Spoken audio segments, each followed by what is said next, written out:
Chapter 793, Fame's Sword vs. Fame's Sword. What a cunning old bastard. Feng cursed as he watched the towering crimson fire surge towards him, destroying everything in its path and sealing off his path of retreat. Before the match had begun, Sirius had stood in the ring's corner, opposite of Feng, deliberately. Burning Wave, one of the Fame's Sword bonfire skills, was an AoE attack skill. With the skill's wide range and the old man's strategic positioning, Sirius had cornered Feng perfectly. If Feng jumped into the air to avoid the attack, he would expose himself in midair, giving Sirius the perfect opportunity to strike a fatal blow. Break! Feng shouted abruptly. Dragon Breath. Immediately, the cry of a dragon echoed throughout the arena, a white beam piercing through the sea of fire and heading towards Sirius. In terms of basic attributes, Feng was far stronger than Sirius. Moreover, Dragon Breath was one of the fragmented legendary Heavenly Dragon's Breath's additional skills. In terms of power, the skill was already stronger than the additional skill of an epic weapon. Hence, Dragon Breath could easily break Sirius's Burning Wave. The white beam devoured Sirius whole. It's over? Just like that? Everyone in the audience was stupefied. However, Feng did not relax. He immediately activated Windwalk and his Swordsmanship Master title before charging towards Sirius's previous location. Yet, before he reached the halfway point, Sirius burst out of the white beam, radiating a faint purple glow.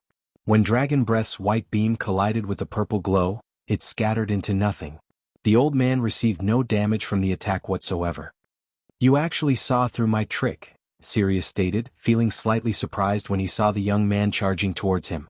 Originally, he had intended to launch a sneak attack while the swordsman youth relaxed.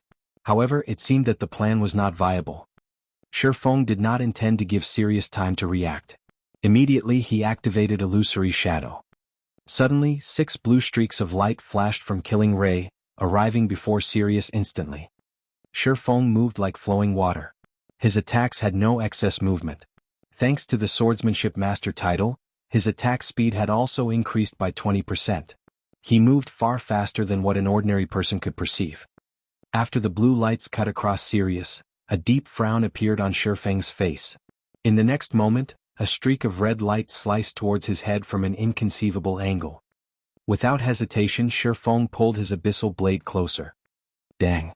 When the two swords collided, sparks scattered and even the air trembled.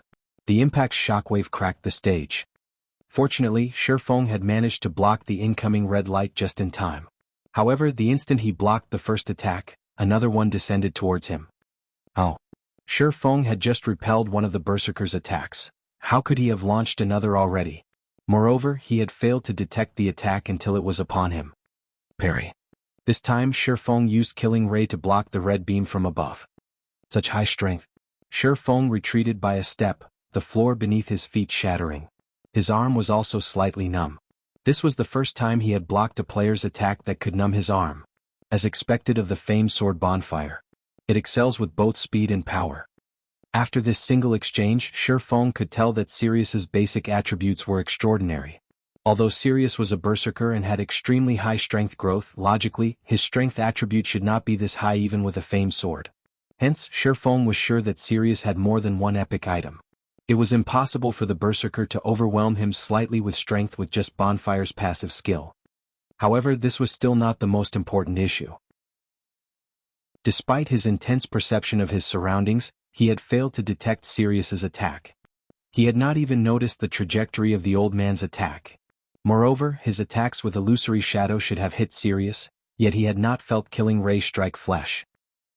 Although the two combatants had only exchanged moves for a brief moment, everyone on the spectator stands was stunned. "They're so fast!" Phoenix Rain exclaimed. Feng's attack speed was even faster than when he had faced Blue Phoenix.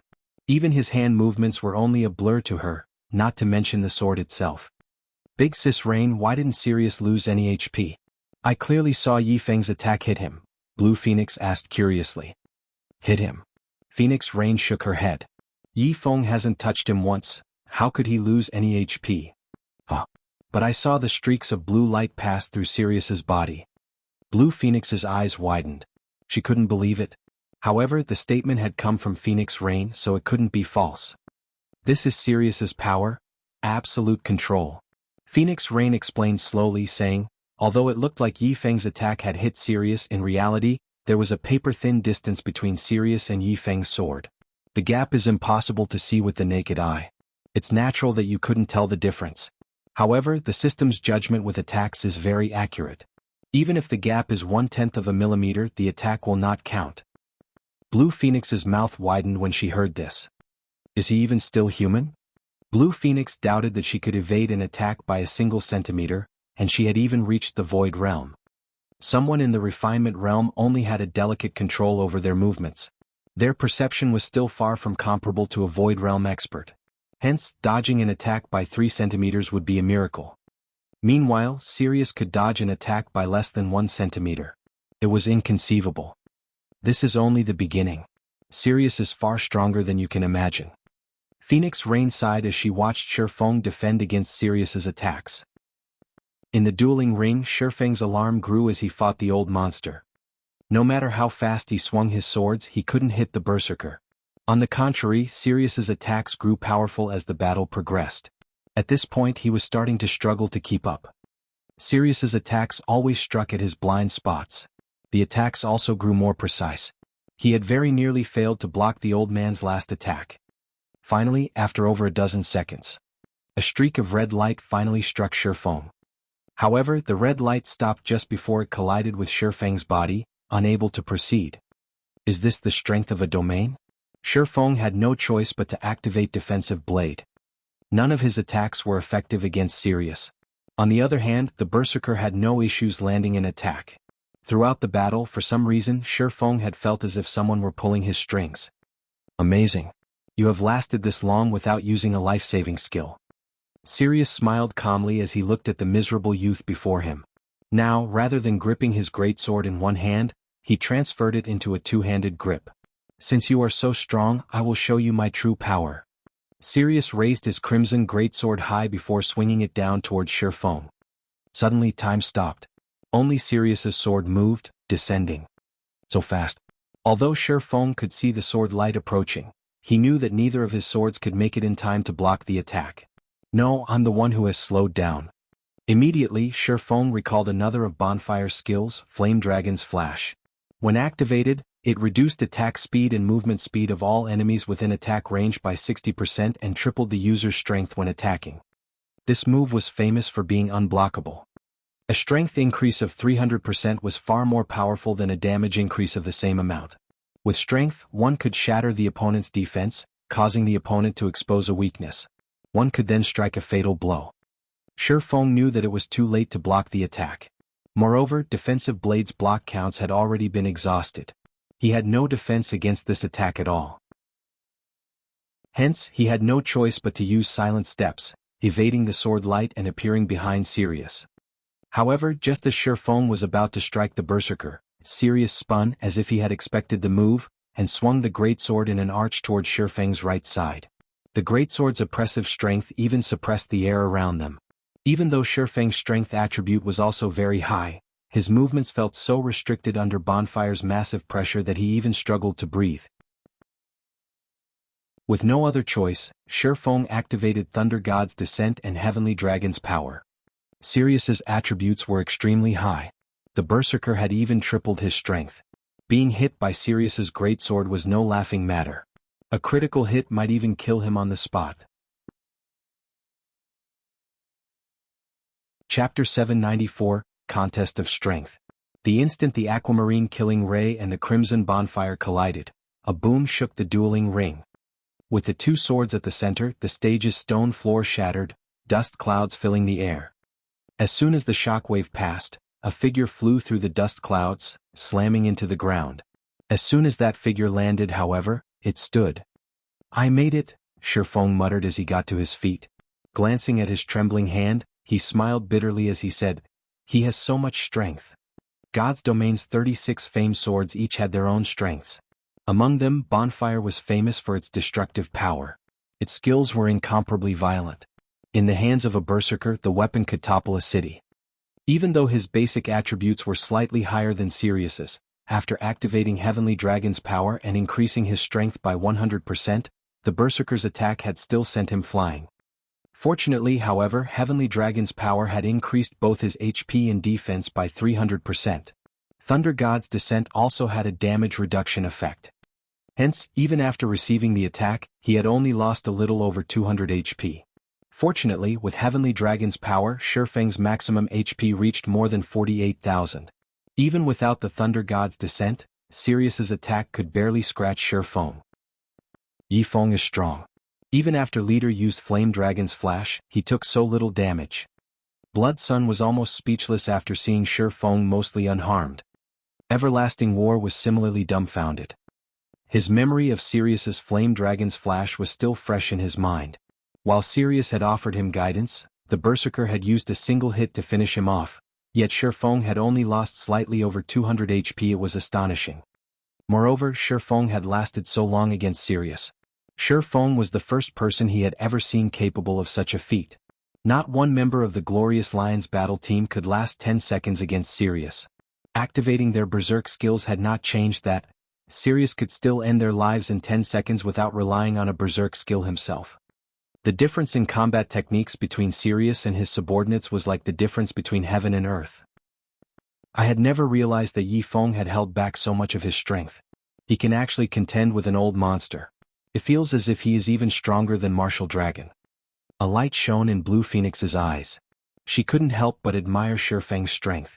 If she had been the one to fight Sirius, the match would have ended by now. Indeed, Feng is stronger than Martial Dragon. However, this is only in terms of skills and attributes. It really is a wonder how Zero Wing has obtained so many epic weapons and equipment. Phoenix Rain fell into deep thought as she watched Feng, who stood proudly in the dueling ring. After watching this match, she finally had a relative understanding of Feng. Sirius's strength spoke volumes for itself. Yet, despite facing a monster like Sirius, Feng could rely on his basic attributes to compensate for his shortcomings. One could just imagine how powerful his basic attributes were. One could not rely on dark gold equipment to gain attributes like this.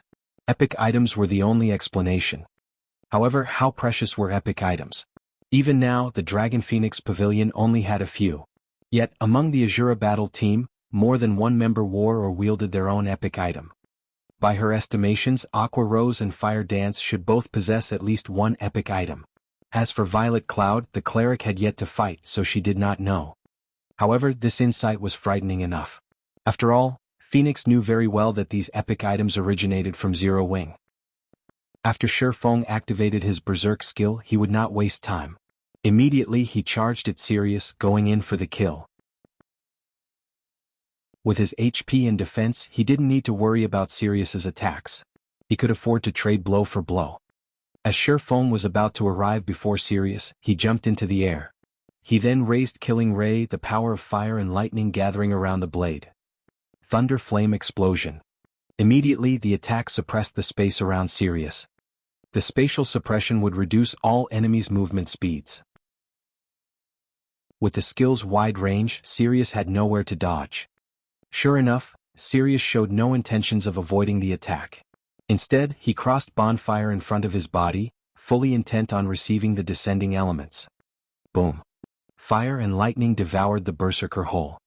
However, the instant the elements came into contact with Bonfire, the famed sword absorbed them as if it were a black hole. This skill sure packs a punch. Sirius revealed an excited smile after Bonfire finished absorbing the flames and lightning. More cracks had appeared beneath his feet. However, thanks to you, I finally have a chance to use this skill to its limits. The Berserk skill he had learned was somewhat unique. The skill's name was Baptism of Fire.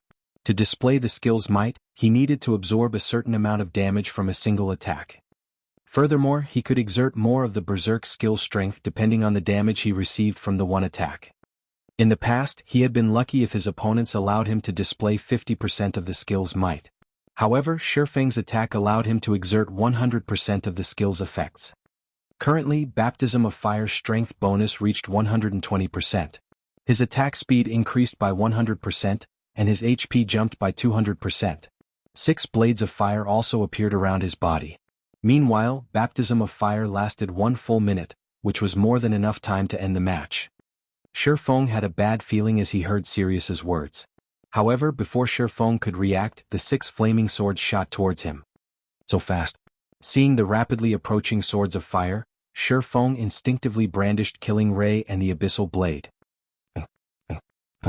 6 brilliant fires scattered around him as he repelled the fiery weapons. However, the attack had also sent Feng flying across 10 yards, 3 damages of over -300 points appearing above his head. How is this be possible? Every member of the Azura battle team was shocked when they saw Feng fly through the air. They knew full well how strong Feng's basic attributes were. This was the first time they had seen anyone or anything throw Feng after he activated Heavenly Dragon's power. Heavenly Dragon's power increased Feng's strength by 100%. With Feng's current strength attribute, a 100% increase even allowed him to face down a High Lord, yet Sirius had sent him flying. How could they not be shocked? After landing, Feng stared at Sirius with fear in his eyes. Is this the true strength of these old monsters? Feng glanced at his trembling arms, excitement flaring in his eyes. Others might not know what had just happened, but as the person responsible for deflecting those swords of fire, Feng understood the events well. Regarding strength, Feng's was definitely higher than that of the fiery blades. However, Sirius could control the 6 swords of fire to their limits. One sword of fire might not have enough strength to overpower him, but if 2 swords combine their strength, then they would be stronger than him. Although combining the strength of 2 swords sounded simple, realizing the action was extremely difficult. To accomplish this feat, one needed both swords to attack the same location at the same time. Only by doing so could one combine the strength attribute of both swords. No ordinary player could achieve the precision and skill this feat required. Even he, as he was now, could not accomplish this feat. However, Sirius had done it. Moreover, he controlled the swords from a long distance. Fighting you to this point has made me quite happy. In return, I will show you my strongest, ultimate move, Sirius proclaimed as he smiled at Feng excitedly. With a faint smile, he pointed bonfire at Feng. Immediately, the 6 swords of fire shot towards Feng, all 6 combining into one flaming weapon. Chapter 795, 6 Swords in One. When the 6 swords of fire merged into one, the crimson flames turned a brilliant white. Wherever this flaming white weapon went, the white stone floor beneath it melted. Seeing the white sword of fire fly towards him, Feng's expression turned grim. Just how strong is he? Merging 2 swords of fire together was already an incredibly difficult task. If one could not synchronize the swords perfectly, even an error of 1/10 of a millimeter would ruin the combined strength, resulting in individual attacks. Yet now Sirius had merged all 6 swords of fire into one. The compounded strength was no laughing matter. The burning white weapon possessed 3 times the strength of the previous combination. Alright, it's time we put an end to this battle. Sirius narrowed his eyes. Shio. A sonic boom resounded throughout the dueling ring as the fiery white sword covered a dozen yards in an instant, arriving before Feng's heart. Although Feng wanted to dodge the sword, Sirius had already locked onto him. If he moved in the slightest, Sirius would immediately adjust the sword's trajectory. Defending himself while moving was also far more difficult. His only option was to allow the flaming blade to come within critical range before dodging it. The instant the sword was within range, Feng sidestepped. It's useless. I've already predicted your actions. Sirius shook his head as he commanded the white sword of fire with a thought. The sword suddenly changed its trajectory, stabbing towards Feng's heart once more. However, Feng had prepared for this moment. Suddenly, Killing Ray released a dazzling white glow. Flame burst. The white light caused the dueling ring's temperature to soar instantly. Killing Ray then transformed into a streak of white light that collided with the sword of fire. Boom. Everyone in the spectator stands felt their hearts shake and eardrums rupture. In the next moment, a small crater with a radius of over 2 yards appeared at the epicenter of the collision. The crater had been scorched black as if created by a meteorite. Meanwhile, like a cannonball, Feng flew over 20 yards away. His HP instantly fell by more than 1,500 points. When he landed, the stone flooring beneath his feet cracked, the fissures extending over 5 yards from him. As the deafening boom passed, silence overtook the audience. Everyone was stupefied. Is this really a battle between humans? This thought continuously echoed through everyone's minds. The 2 fighters in the dueling ring felt more like Lord-ranked monsters rather than players. Not only were they both astonishingly fast, but their strengths and reaction speeds were also incredible. They had used the system's slow-motion function to watch the two fighters clash. Otherwise, they would not have had a single clue about what had happened. Snow, do you know anything about that sort of fire? Is it a skill? Zhao Yueru asked, excitement flashing in her eyes. Even after watching the fight for a long time, she could not figure out why that burning weapon was so immensely powerful. Previously, it had only dealt Feng around -300 damage. Now, not only had it dealt over -1,500 damage, but the strength it contained had also increased tremendously. However, she had only seen the 6 crimson swords of fire merge into one. If she could similarly combine her spells, just how devastatingly powerful could her spells become? Gentle Snow simply shook her head in response to Zhao Yueru's question. This was the first time she had ever seen something like this. The thought of combining attacks to improve the strength of a skill had never crossed her mind before. She had never imagined that the combined strength would yield such overwhelming effects. Although she could tell what her friend was thinking, she did not think that Sirius's attack was just as simple as merging the 6 swords of fire to attack simultaneously. After all, when they fought dungeon bosses, there were often instances where several spells struck the boss simultaneously. However, none of those instances had ever yielded such combination effects. Moreover, if the 6 swords of fire had combined to attack simultaneously, 6 damages should have appeared above Feng's head. However, only one had appeared. Hence, Sirius's attack was not as simple as it seemed. Otherwise, with Feng's current combat standard, there was no reason why he could not use such a technique as well. Since Feng was not using this technique, that could only mean one thing: he was not capable of using it. Thinking up to this point, Gentle Snow trembled involuntarily. The combat techniques Feng had displayed had long since surpassed her imagination, yet even a powerful expert like Feng couldn't use this combination technique. One could just imagine how powerful Sirius was. Moreover, at this point, it was obvious that Feng had already activated his berserk skill. Even so, he was at a disadvantage. In contrast, Sirius had yet to suffer a single point of damage. While everyone focused on the battle, Sirius had launched another attack. He had no intentions of allowing Feng to catch his breath. Again and again the sword of white fire attacked. Although Feng managed to block them, the attack sent him flying repeatedly. Very quickly, his HP dropped below the 50% threshold. Is that old man really human? Blue Phoenix was speechless as she watched the battle unfold. Others might not grasp how complex and elaborate Sirius's combination attack was, but she could. Moreover, she had even attempted the technique before. Currently, she could barely merge 2 attacks into one. Adding even one attack to the combination would increase the technique's difficulty exponentially. Although combination attacks could increase her firepower tremendously, this technique placed an extremely heavy burden on her concentration. After 3 uses, she had no choice but to enter sleep mode. In contrast, not only was Sirius capable of merging 6 attacks, but he could also the attack over a dozen times. Brat, you really are durable.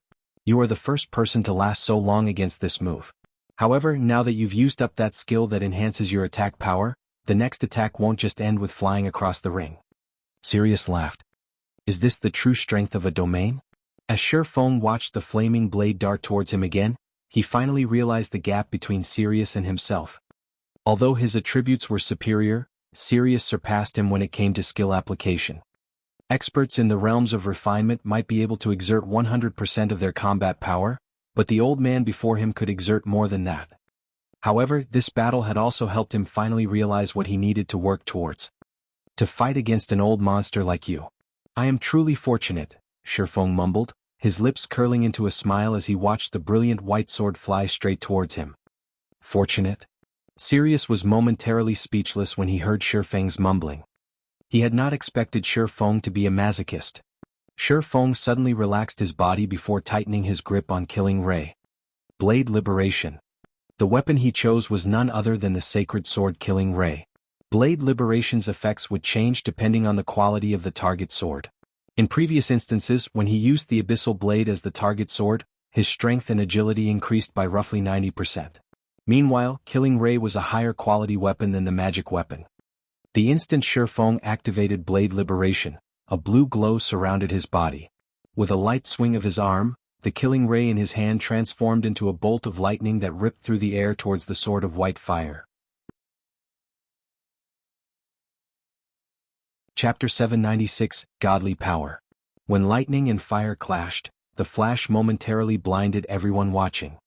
With a boom that echoed throughout the venue, Feng was forced to retreat by 3 steps before he could steady himself. Following which, a damage of over -100 points appeared above his head. As for the white sword of fire, the attack had thrown it to the side.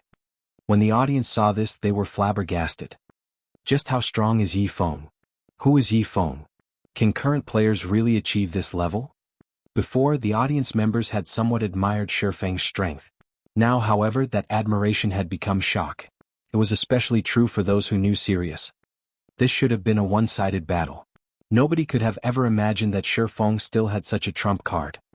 Even though they did not stand in the ring themselves, they could feel the violent power radiating from Feng's body. Many of them had felt this power in the past. One only experienced this power while raiding a large-scale team dungeon. This was the power of a great lord.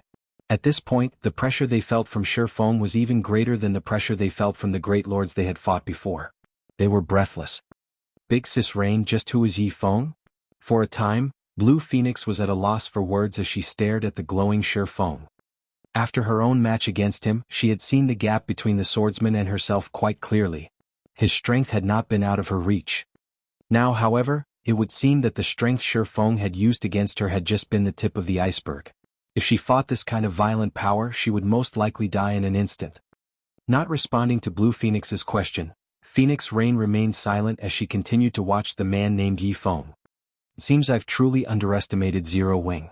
It's no wonder why they dared to pick a fight with exemplary Willow. So, the guild had still hidden such an expert. Joy flooded Phoenix Rain. She had not initially had much hope for the Azura battle team. She had only hoped to win a few matches and earn a small fortune in the Dark Arena. After all, the Dark Arena had only established recently. Many experts considered themselves to be above such brawls. Now, however, with the strength the Azura battle team had just displayed, they could definitely fight for a high rank in the Dark Arena. Feng. Shock filled Everlasting War when he saw Feng relatively unharmed after receiving Sirius's 6-in-1 combination attack. Others might not realize how strong Sirius was, but he knew. To obtain the rights to host the Dark Arena, Huaqiushui had paid an extremely high price, convincing the Battle Wolves to lend the guild several epic items to the Glorious Lions battle team. Blood Sun only possessed 1 epic item. Sirius, however, had 2. The Berserker even had a precious sword of undetermined quality. The treasured sword's attributes were even slightly higher than an epic weapon. In other words, Sirius had the equivalent of 3 epic items on him. Purely in terms of attributes, particularly strength, Sirius was by far the strongest berserker he had ever seen. Yet, even after combining the strength of 6 swords, Sirius had only been able to repel Feng.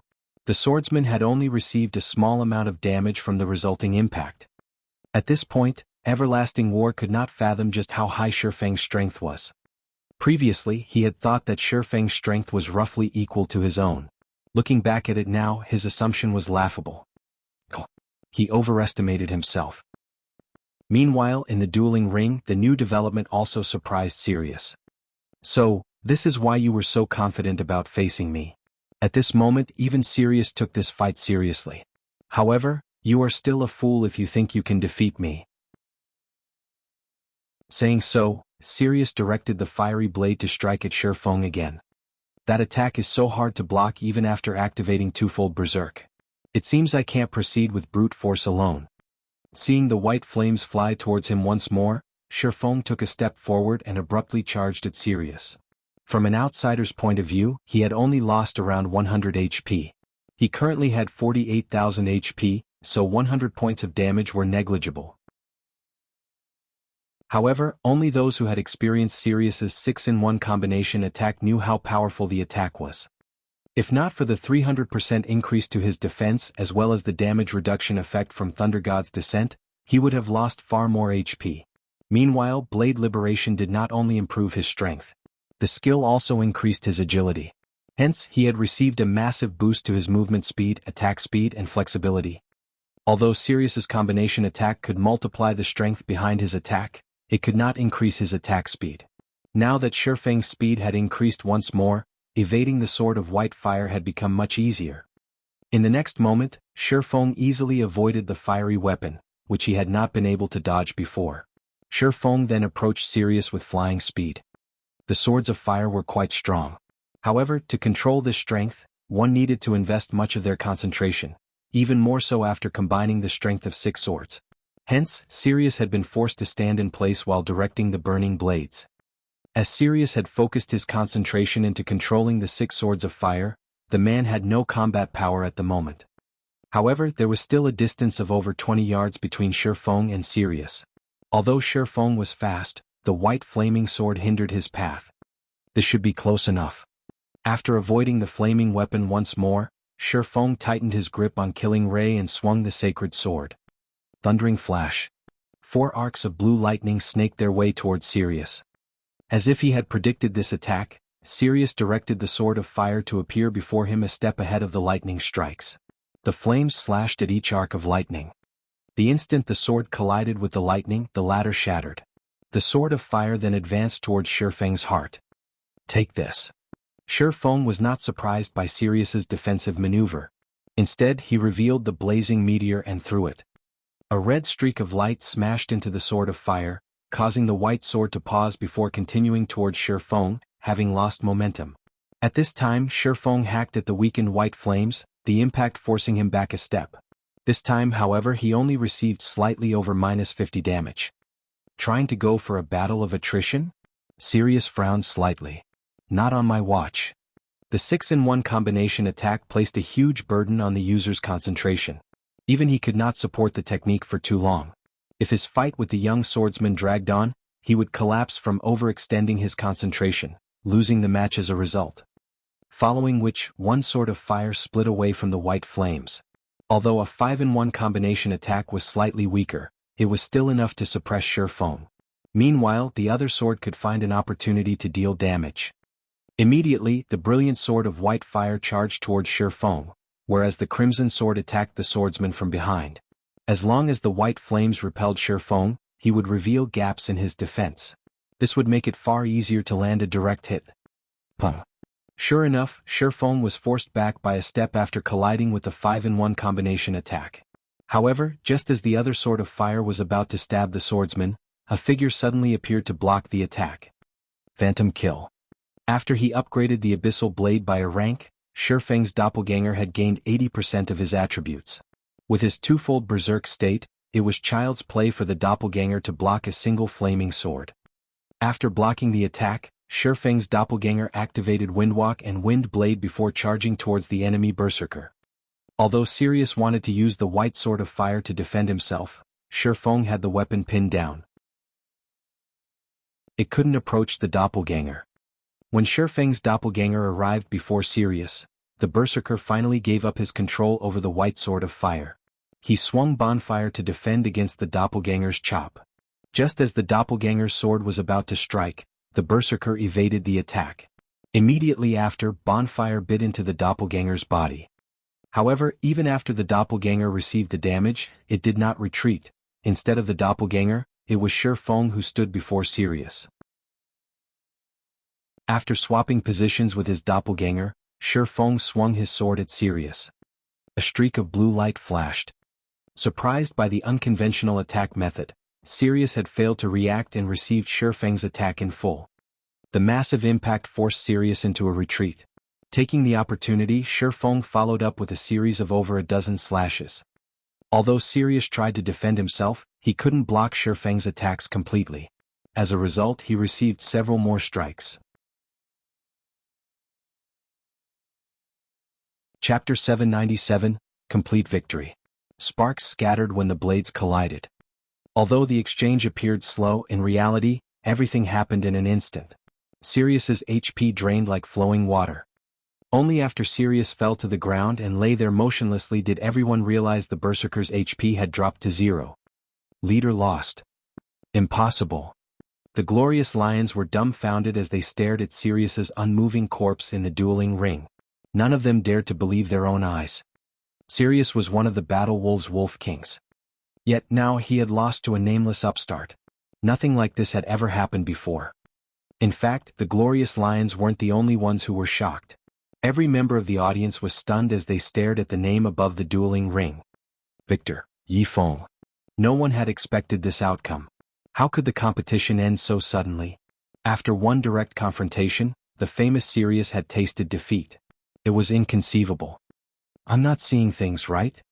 How can the Azura Battle Team be the victor? This is unbelievable. The Azura Battle Team is amazing. The Glorious Lions, a battle team that had won twice in a row, had lost 3-0 to the Azura Battle Team.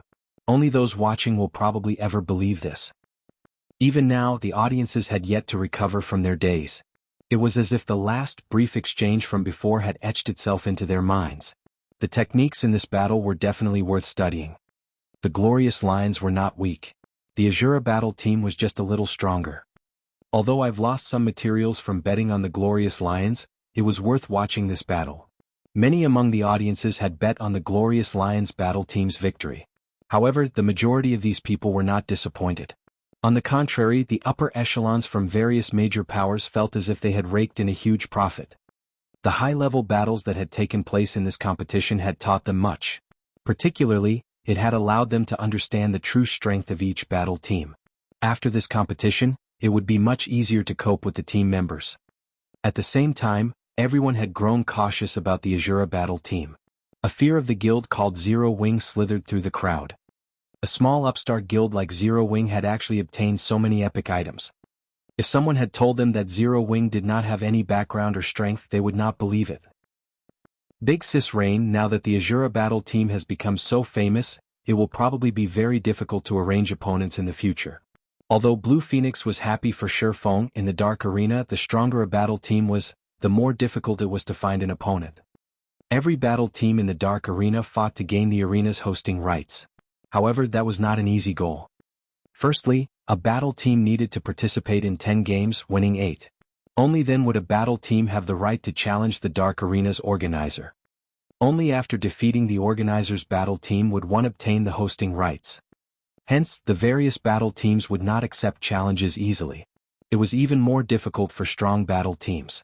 Everyone wanted to rack up victories by challenging weaker teams. Of course, to prevent some people from avoiding battles completely, the Dark Arena had a time limit. If a battle team could not find an opponent within 10 days, the Dark Arena would choose an opponent randomly. Hence, the stronger teams in the Dark Arena did not need to fear a lack of challengers. They just had to wait a relatively long time before they could complete all 10 required games. Much would change in God's domain after 100 days. It doesn't matter, Phoenix Rain said as she shook her head. Previously, I worried that the Azura Battle Team would lose miserably. As for future matches, it seems that we're going to make a fortune from now on. Big Sis Rain, did you agree to another match before this? A realization struck Blue Phoenix. That's right.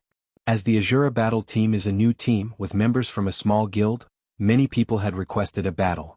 A few had even promised to bet favors and a certain number of materials.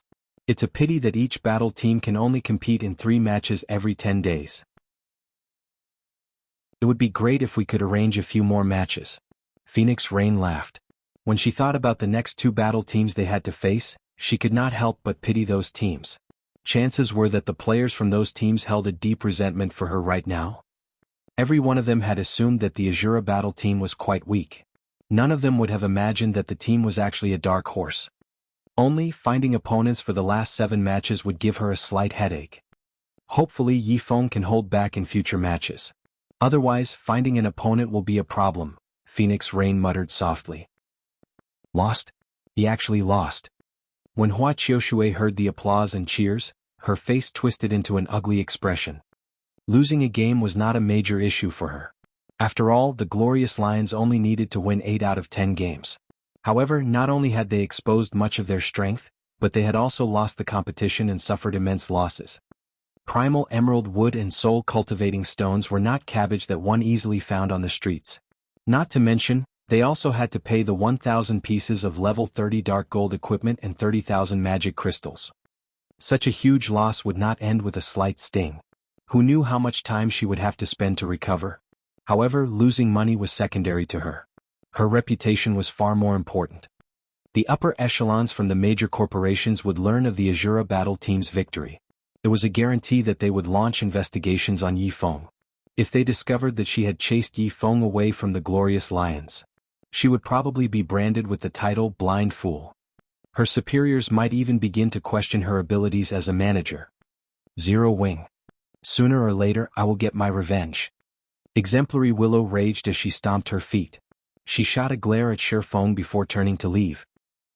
Below the dueling ring, Zero Wing's members celebrated and rejoiced. Leader, are you all right? Fire Dance asked as she approached Feng. Feng looked worn. His complexion was pale and waxy. He looked nothing like a winner. It's nothing. I just expended too much of my concentration, Feng replied as he shook his head. This battle had been truly dangerous. He had gone all out from the very beginning of the battle, pushing his 5 senses to their limits. He had remained on full alert throughout the match, fearing that a moment of carelessness would lose him the fight. Sirius's combat standard was simply too high. If this match had taken place 2 or 3 weeks from now, he definitely would have lost. Although Sirius's equipment was already impressive, the old man even possessing several epic items, at the end of the day, he did not have a fragmented legendary item. He also had not learned any super skills. These 2 aspects could improve a player's combat power by leaps and bounds. Even Sirius would have a hard time trying to bridge the gap by relying on techniques alone. In front of absolute strength, all manner of trickery was useless. This was the cruel reality of games. Hence, regardless if they were experts or ordinary players, all players prioritized improving their weapons, equipment and skills. While Feng rested, Sirius revived below the dueling ring and marched straight over to Feng. Kid, you sure know how to hide your strength. However, you might be able to beat me now, but it will be a different story in the future, Sirius said, a warm smile appearing on his stern face. Alright, I've said enough. As per our agreement, I'll give you this. With this information, you should be able to improve yourself further and reach my level a little sooner. However, whether or not you obtain the item will depend on your own abilities. Saying so, Sirius sent Feng a private message. He then turned and left. As he walked away, he could not help but glance at Fire Dance, shaking his head and sighing. His reaction creeped Fire Dance out. Seeing Fire Dance's reaction, Feng chuckled. The 2 had discussed their bet through private chat. Nobody knew about their conversation. If Fire Dance knew that Sirius had wanted her as his disciple, she would probably feel quite awkward. However, although Feng admitted that Sirius's guidance would open many doors for Fire Dance in the future, he did not think that she would have any fewer achievements if she remained by his side. He also would never allow the battle wolves to poach one of his experts. Following which, Feng opened the file Sirius had sent him, intending to glance through the information he had won from the old man. Just what kind of information could actually give him the possibility of advancement? Chapter 798, Deterring Force. Like a wildfire, news of the Azura battle team's victory in the Dark Arena spread throughout God's domain. Practically minutes after the competition ended, information regarding the Azura battle team had reached the hands of God's domain's various major powers. The reports were so detailed that it even included information on the acquaintances of the Azura battle team's members. Starmoon Kingdom, Maple City. Maple City had already become Overwhelming Smile's main headquarters. With Underworld's hidden support, the guild had solidified its position as the city's overlord.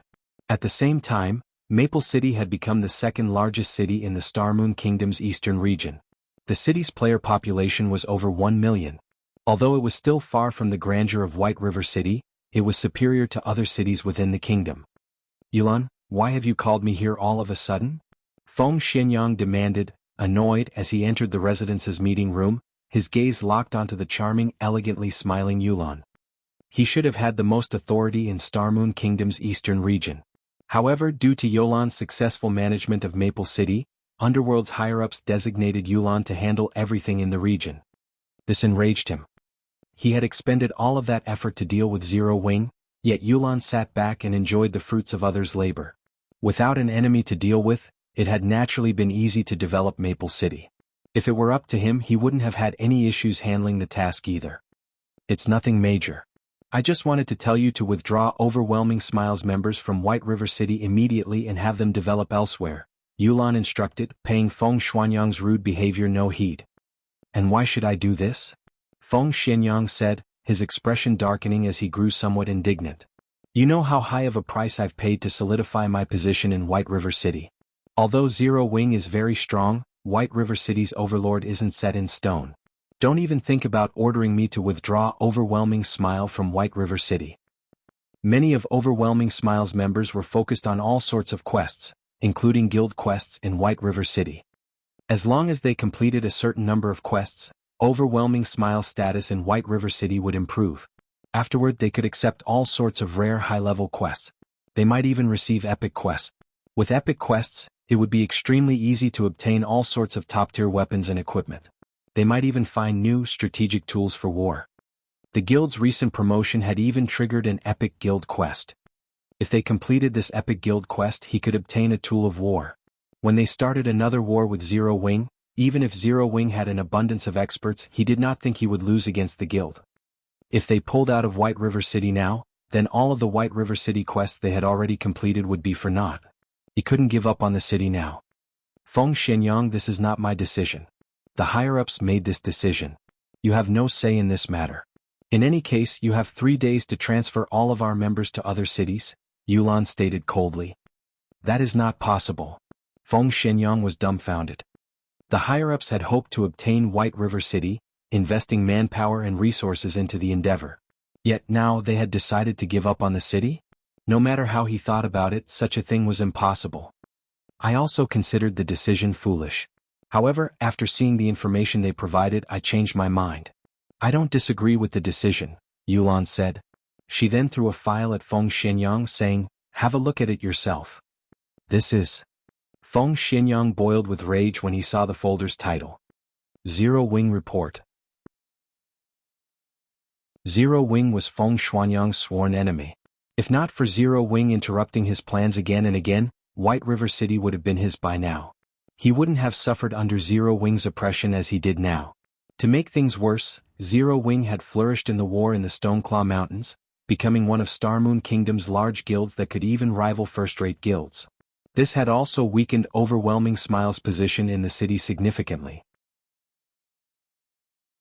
Now, Overwhelming Smile's members had to tread carefully when encountering Zero Wing players on the city streets. This humiliated Feng Xianyang.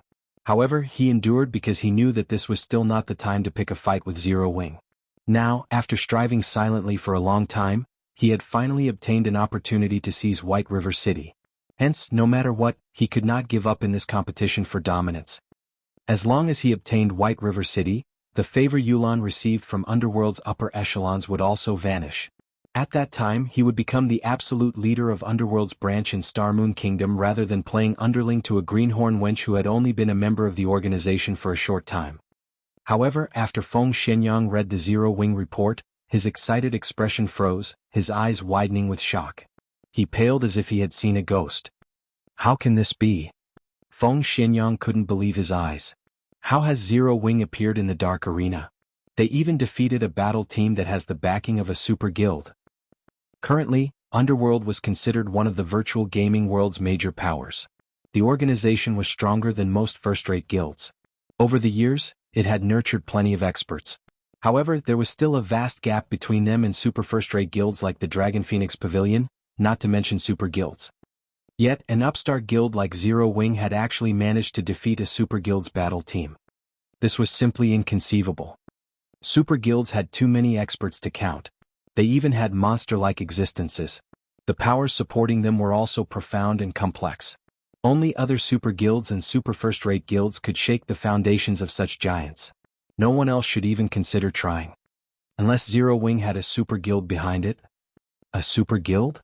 Feng Xianyang suddenly felt his body grow cold. That's right. The higher-ups have reached the same conclusion. Hence, we can't provoke Zero Wing anymore. There is no reason to continue wasting our time in White River City. In truth, Yulan doubted that Zero Wing had the support of a super guild.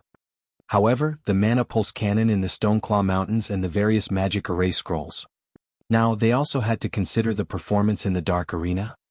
A mere upstart guild was not capable of achieving these feats. Hence, it was quite possible that a super guild supported Zero Wing from the shadows.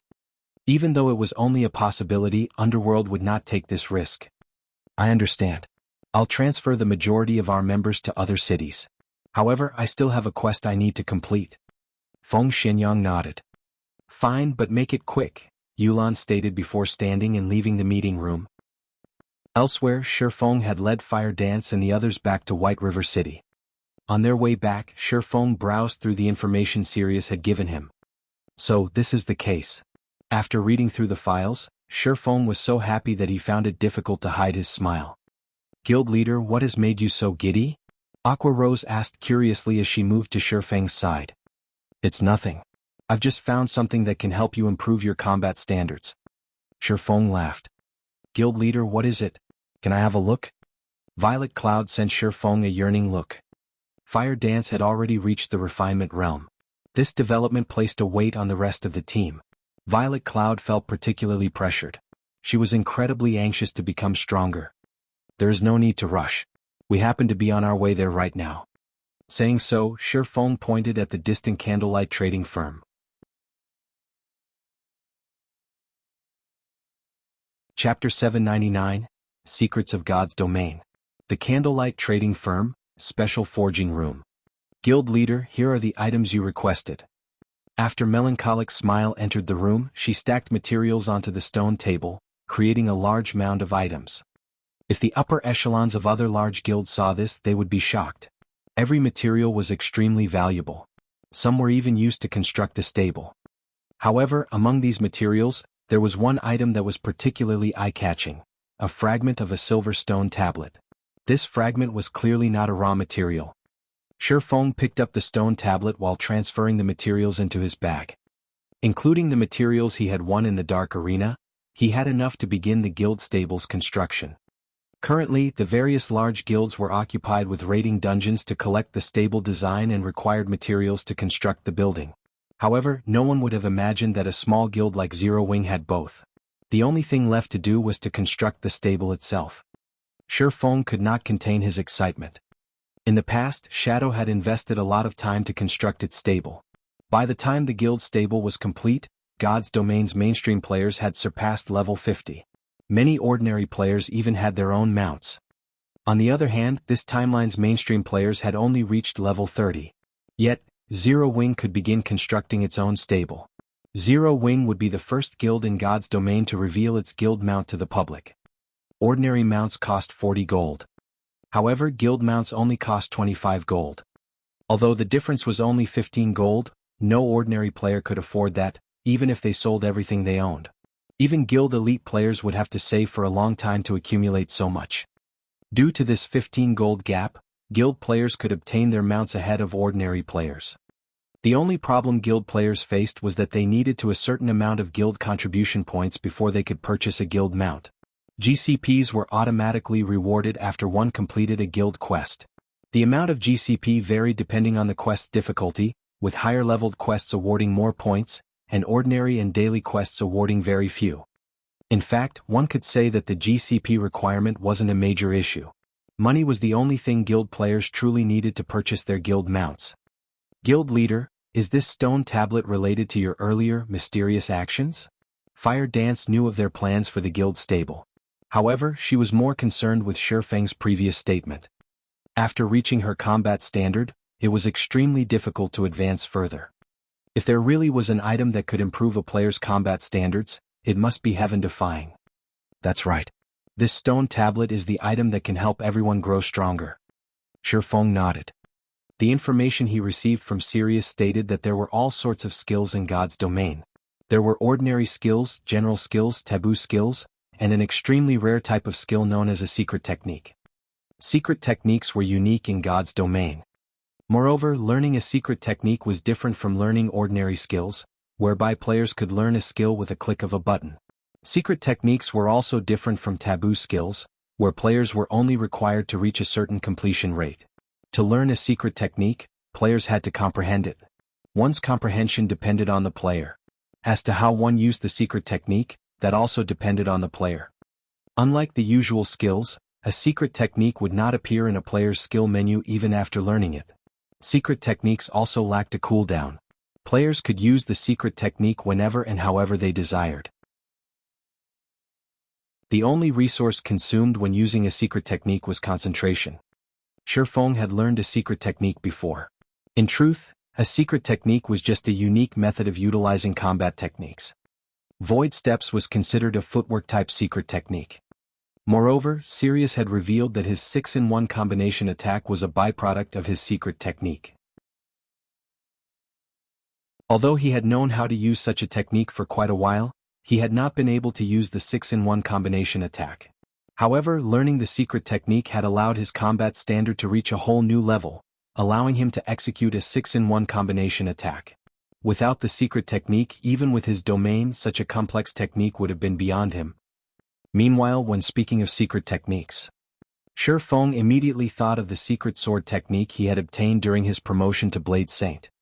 At the time, he had not realized what this item's purpose was. The stone tablet's introduction simply stated that it held some kind of divine power and that he needed to collect all the stone tablet fragments to restore the engraved pattern. Hence, he had not bothered with the secret sword technique. After all, obtaining this single fragment had nearly cost him his life. How difficult would it be to collect all 6 pieces? Of course, the secret technique stone tablet the Battle Wolves had obtained was also incomplete. Even so, players could still learn from the fragment. However, they needed to meet a specific requirement to learn the secret technique it hid. The requirement was magic crystals. One needed to inject a significant amount of magic power into the stone tablet to activate the secret technique once. Moreover, this secret technique was not complete. If one wanted to learn the complete secret technique, they had to collect all the necessary fragments. Although Sirius had kindly told him how to activate the secret technique stone tablet, the old man had not told him where to find one. This was also the first time Feng had ever heard of secret techniques. This was the tragedy middle and low-class players faced. Unless one was extraordinarily lucky, many of God's domain secrets were beyond people like him. Secret sword technique? Violet Cloud blinked as she looked at the stone tablet in Feng's hands. Guild leader, can't only melee classes learn this? No. Any class can learn a secret technique. However, some are more suitable for certain classes. Fortunately, there is no limit to how many players can learn it. Take Void Steps and Sirius's 6-in-1 combination attack for example. These combat techniques are not necessarily suitable for our classes. However, if utilized properly, they are still significantly effective, Feng explained, smiling. In reality, the secret technique Sirius had learned was more suited to magical classes, while Void Steps was more suitable for assassins rather than swordsmen. When used, however, they could still improve a player's combat power significantly. Aside from suitability, how much one had of a secret technique was also important. Sirius had learned his secret technique from a fragment. Hence, he could display immense power with the technique. On the other hand, Feng had learned Void Steps by copying another player. His skill with the technique was less than garbage. Hence, his capabilities with Void Steps were limited. If he had learned the secret sword technique before his fight with Sirius, he would have had a much easier time taking the old man down. Hearing Feng's explanation, his companions were speechless. They had all seen Sirius's 6-in-1 combination attack. They had never imagined that the stone tablet before them was actually something so amazing. If they could learn such a combat technique as well, they would have a higher chance of winning their battles, even against more powerful opponents.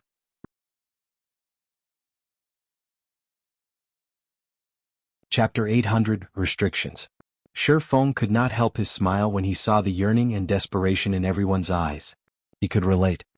Although the secret technique stone tablet is an excellent item, there are many restrictions. There are even restrictions while one is learning the secret technique itself. This is not an easy endeavor, Feng explained. The secret technique stone tablet helps players learn how to better utilize their combat techniques. While learning these methods, they might even discover a breakthrough and advance their combat standards. This was why Sirius was so confident of his declaration that Feng could grow stronger if he possessed a secret technique stone tablet. If every member in a guild could learn the secret technique, their strength could defy heaven. Naturally, the main god system would not allow such a situation. Although the legacy within a secret technique stone tablet would not expire, it could only be used once per month. Moreover, only 10 players could learn the technique each time it was available. In addition, because he only possessed a fragment, he needed to create a stabilizing magic array to use it. Magic arrays were incomparably precious. Normally, it was impossible for players to obtain the knowledge of creating one. Moreover, kingdoms and empires kept a very tight lid on any information they had about magic arrays, making it even more difficult for players to learn the process. Hence, players had to rely on the magic array designs they obtained to teach them the mechanics of producing magic arrays. Currently, no player throughout God's domain knew how to produce stabilizing magic arrays. they could only obtain them from NPCs. Although God's domain had countless NPCs, not all NPCs knew how to produce magic arrays. Even powerful magical class NPCs rarely knew how to produce more profound arrays. The stabilizing magic array just happened to be a particularly profound, twofold magic array. Even Tier 3 magical class NPCs would find it extremely difficult to produce an array of such caliber. This wasn't the only issue they faced. These magic arrays also required something of each player. To learn a secret technique from a stone tablet, players also needed to know how to produce magic arrays. Of course, they didn't need a complete understanding of the topic, but they did need the ability to produce a simple intermediate magic array. This was why Feng had led his team to the special forging room. The simulation device in the candlelight trading firm's special forging rooms had already recorded all of the information Zero Wing possessed about magic arrays.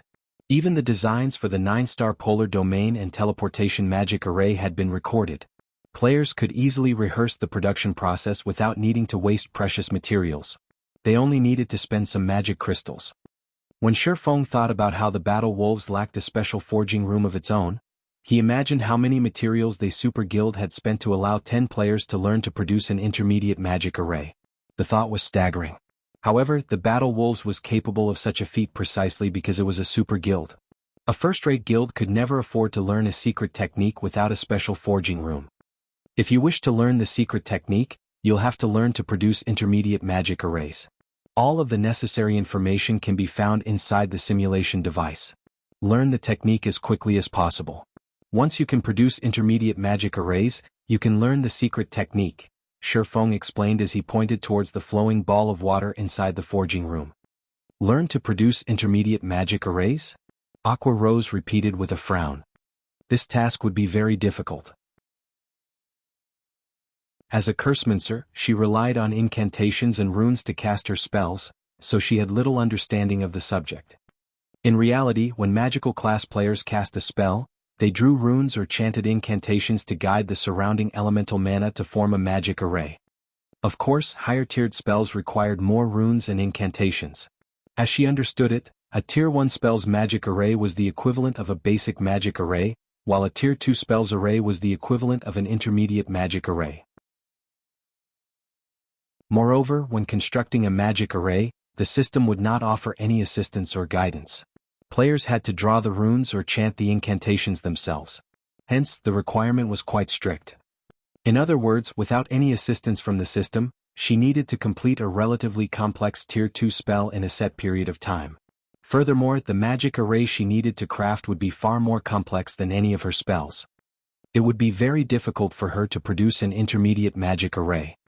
If a magical class player already had such troubles, this would be a nightmare for physical class players. This is mandatory. Even I can't do anything about it. You have to rely on yourselves for this task, Feng said as he spread his hands in a helpless gesture. He could not help them. He had only been able to produce the 9-star polar domain so quickly because of the understanding he had gained in his previous life. Hence, it would take a relatively long time for the others to produce an intermediate magic array. Fortunately, he could use this opportunity to deal with the guild stable. Following which, Feng left the candlelight trading firm and headed towards the Adventurers Association. Meanwhile, Fire Dance and the other physical class players began to learn all they could about magic arrays. As for Aqua Rose and the other magical classes, they began to experiment with the process of producing basic magic arrays. As the number of guild residences in the city rapidly increased, the number of players who visited the Adventurers Association in search of their daily guild quests increased as well.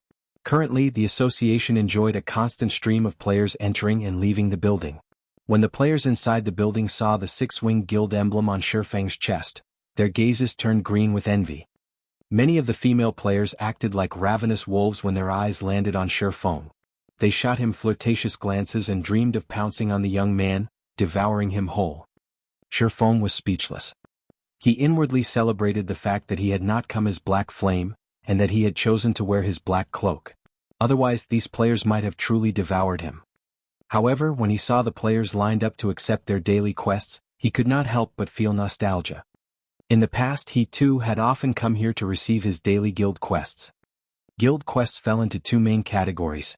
The first category consisted of the daily guild quests that players could accept at the Adventurers Association, while the second consisted of the NPC commission quests that were sent to guild residences. Any guild member could accept a daily guild quest. However, the rewards were mediocre at best. Very little EXP was awarded as well. Meanwhile, NPC commission quests were different. Even the most ordinary commission quest provided decent remuneration and EXP reward. Some even rewarded relatively good weapons and equipment.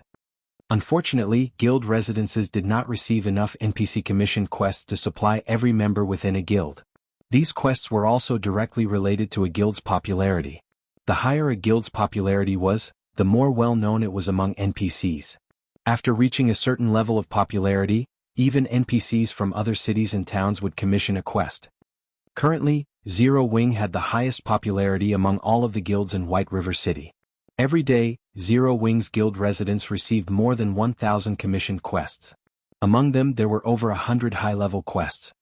Aside from its high popularity, Zero Wing received so many quests because of its residence's smithy. Every day the smithy would provide a certain number of quests.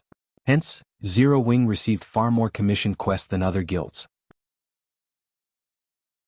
Large guilds like Overwhelming Smile only received several hundred commissioned quests each day, with only several dozen high-level quests. Zero Wing walked the path of the elite, so it had far fewer members than its competitors. As a result, the percentage of players within the guild that could accept commissioned quests each day was relatively high. On the other hand, due to having too many members, other guilds' ordinary members even found it difficult to receive an ordinary commissioned quest, not to mention high-level commissioned quests. In the second-floor reception hall. "Sir, how may I be of service to you today?" a beautiful female receptionist asked Feng, smiling. "I wish to construct a stable. Please compile the necessary quotes for me," Feng said, handing over the stable design.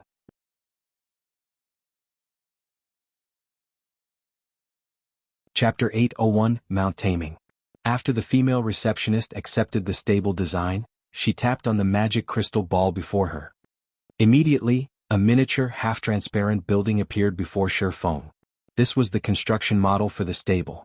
It allowed players to select and modify the building. Unlike other buildings, which were categorized by ranks such as ordinary and luxury, stables were only differentiated by size. There were many wild and demonic beasts in the world of God's domain, and all of these monsters came in different sizes. The larger a monster was, the larger the stable it required. Obviously, the larger the stable was, the more it would cost to construct it. A small-sized stable could cost anywhere from 2,000 to 3,000 gold. A medium-sized stable cost anywhere from 4,000 gold to 5,000 gold. A large-sized stable could cost anywhere from 8,000 gold to 10,000 gold. A super-large-sized stable could cost anywhere from 40,000 gold to 50,000 gold. For a high-ranking rare mount like the Thunder Wolf, Feng needed at least a medium-sized stable. Of course, the benefit of a larger-sized stable wasn't limited to additional space. A larger stable would allow a guild to tame mounts faster. Guild players would also have an easier time growing their mounts. Most importantly, one could invite a powerful tamer with a larger stable. In God's domain, mount taming was considered a field of knowledge. Tamers played an important role in harnessing the power of a mount. Half of a guild mount's growth depended on the tamer. Hence, hiring a powerful tamer was essential to a guild. "I want this large-sized stable." Feng chose a stable with style and clicked Confirm. "Sir, you have chosen stable number 059. The total cost will be 9,450 gold. In addition, you also have to provide the core materials required to construct the stable." The female receptionist smiled as she produced a bill of materials. The list stated all the necessary expenditures to construct the stable. "Here are the materials and money." Feng paid everything off without hesitation. He had made a huge fortune in the Dark Arena. Aside from the profits he had made from his bet with the Glorious Lions battle team, as the winning battle team of the competition, the Azura battle team also earned a small portion from the audience's winning bets. Moreover, due to the audience underestimating the strength of the Azura battle team, many people had gambled on the Glorious Lions. As a result, even after splitting half of the profits with Phoenix Rain, he still walked away with a hefty income. The battle team's shares in the Dark Arena were different from the organizers. Only the winning battle team would get a share of the audience bets. The loser received nothing. Moreover, the winning battle team would earn 3% of the shares, 2% higher than the organizer. Only, as Feng did not own the Azura battle team's participation rights, he needed to split the 3% with Phoenix Rain. Among the 1.5% of winnings that Feng had obtained, he had sold the materials and equipment that he did not need. Although Feng had only received 1.5%, his earnings had not been meager. Every member of the Dark Arena's audience was a wealthy big shot. Their bets made involved several hundred gold of materials at the very least. Since so many people had placed generous wagers on the Glorious Lions, Feng's earnings had naturally been impressive. From this single competition, he had earned over 7,000 gold. He had also obtained the stable materials from the Glorious Lions. After obtaining what he had needed, he sold excess materials to Phoenix Rain, selling each primal emerald wood for 75 gold and each soul cultivating stone for 60 gold. Overall, he sold 20 logs of primal emerald wood and 12 soul cultivating stones, earning him another 2,220 gold. Including the money he had on hand before the competition, he now had over 11,000 gold on him. He could easily afford the large-size stable. After Feng finished paying the bill, the female receptionist passed him a stable certificate. In the future, if he wanted to modify the stable, upgrading it to a super large-size stable, he could simply present this certificate to make the necessary modifications. He would not need to obtain another stable design. After Feng confirmed the stable's construction, a group of NPC architects entered Zero Wings Guild residence in White River City and began building the stable. Suddenly, a large space within Zero Wings residence, which had been vacant, transformed into a construction site. Players were barred from the area. What's going on? We're constructing a new building? What is it going to be? Zero Wings members grew curious upon seeing groups of NPC architects enter the construction site. They had been ecstatic when the guild had constructed a smithy. Not only could they save money on repair fees, but they could also maintain their weapons with the weapon maintenance function, extending the amount of time they could spend out in the fields. Players from other guilds were particularly envious of this benefit. Now that their guild had begun constructing a new building, how could they contain their excitement? Elsewhere, Feng hailed an advanced horse carriage in front of the Adventurers Association and headed towards the Commoners District. Based on Feng's knowledge, there were a total of 3 Master Tamers in White River City. If he relied on a basic tamer or advanced tamer, it would take a very long time to finish taming a 5-star mount. As to how much time was needed, even Feng had no idea. However, he did know how long it would take to tame a 3-star mount. A basic tamer required a month to finish taming a 3-star mount, while an advanced tamer needed 20 days. Master tamers only needed 10 days to complete the job. A master tamer was 3 times as efficient as a basic tamer. Moreover, basic tamers could not tame 5-star mounts. Only advanced tamers and above could do so. If even a master tamer needed 10 days to tame a 3-star mount, Feng could not imagine how long it would take to tame a 5-star mount. He would be surprised if it only took double the time a 3-star mount required. If he left the task to an advanced tamer, the required wait time would be even more frightening. Hence, he needed to hire a master tamer to tame the Thunder Wolf. An hour later, Feng arrived before a large courtyard in the Commoners District. Many beasts lounged on the courtyard's lawn. The lowest level beasts were at level 100, with the more powerful ones being level 150. Feng could also see a level 150 High Lord.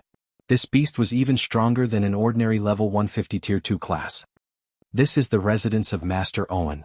Master Owen does not wish to meet with outsiders, so please leave. As soon as Feng arrived before the courtyard's entrance, 2 level 150 Tier 1 guards in silver heavy armor immediately blocked his path, barring him from the residence. Although tamers were not as reputable as forgers and alchemists, after becoming a master, their statuses were slightly higher than ordinary nobles.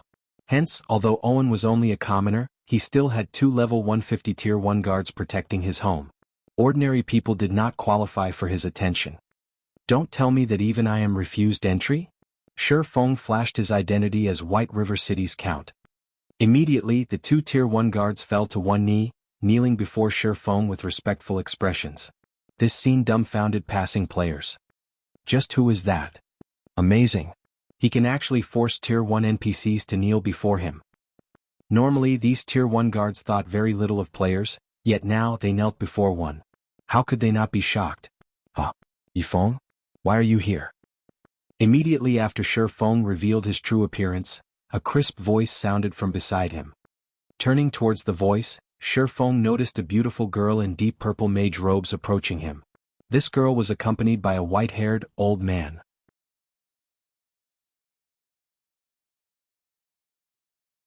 Chapter 802 Silver Legend. Upon seeing the old man, one of the two level 150 guards hurriedly stood to greet the old man, while the other quickly opened the large metal gates. Master Owen, welcome back, the guard said respectfully. Feng was slightly surprised by this sudden development. Of course, his surprise was not due to the old man's identity. After all, this was not the first time he had met Owen. The true source of his surprise stemmed from thoughtful Rain, the purple-robed beauty beside the old tamer. Although Owen was not a noble, he had a higher status in White River City than ordinary nobles. He was an advanced NPC that current players could not meet easily. Only a major noble like himself might be able to arrange a meeting with Owen. Thoughtful Rain, on the other hand, had yet to become a major noble in White River City, yet she had obviously become acquainted with the old man. It seemed that the girl was more capable than he had initially thought. I've come to make a request of Master Owen, Feng explained as he watched Thoughtful Rain approach. The last time he had met Thoughtful Rain was when she had introduced him to Everlasting War. Back then, Thoughtful Rain had only had the level and equipment of an elite player. However, after this short time had passed, not only had the girl reached level 35, but she also wore equipment that elites would envy.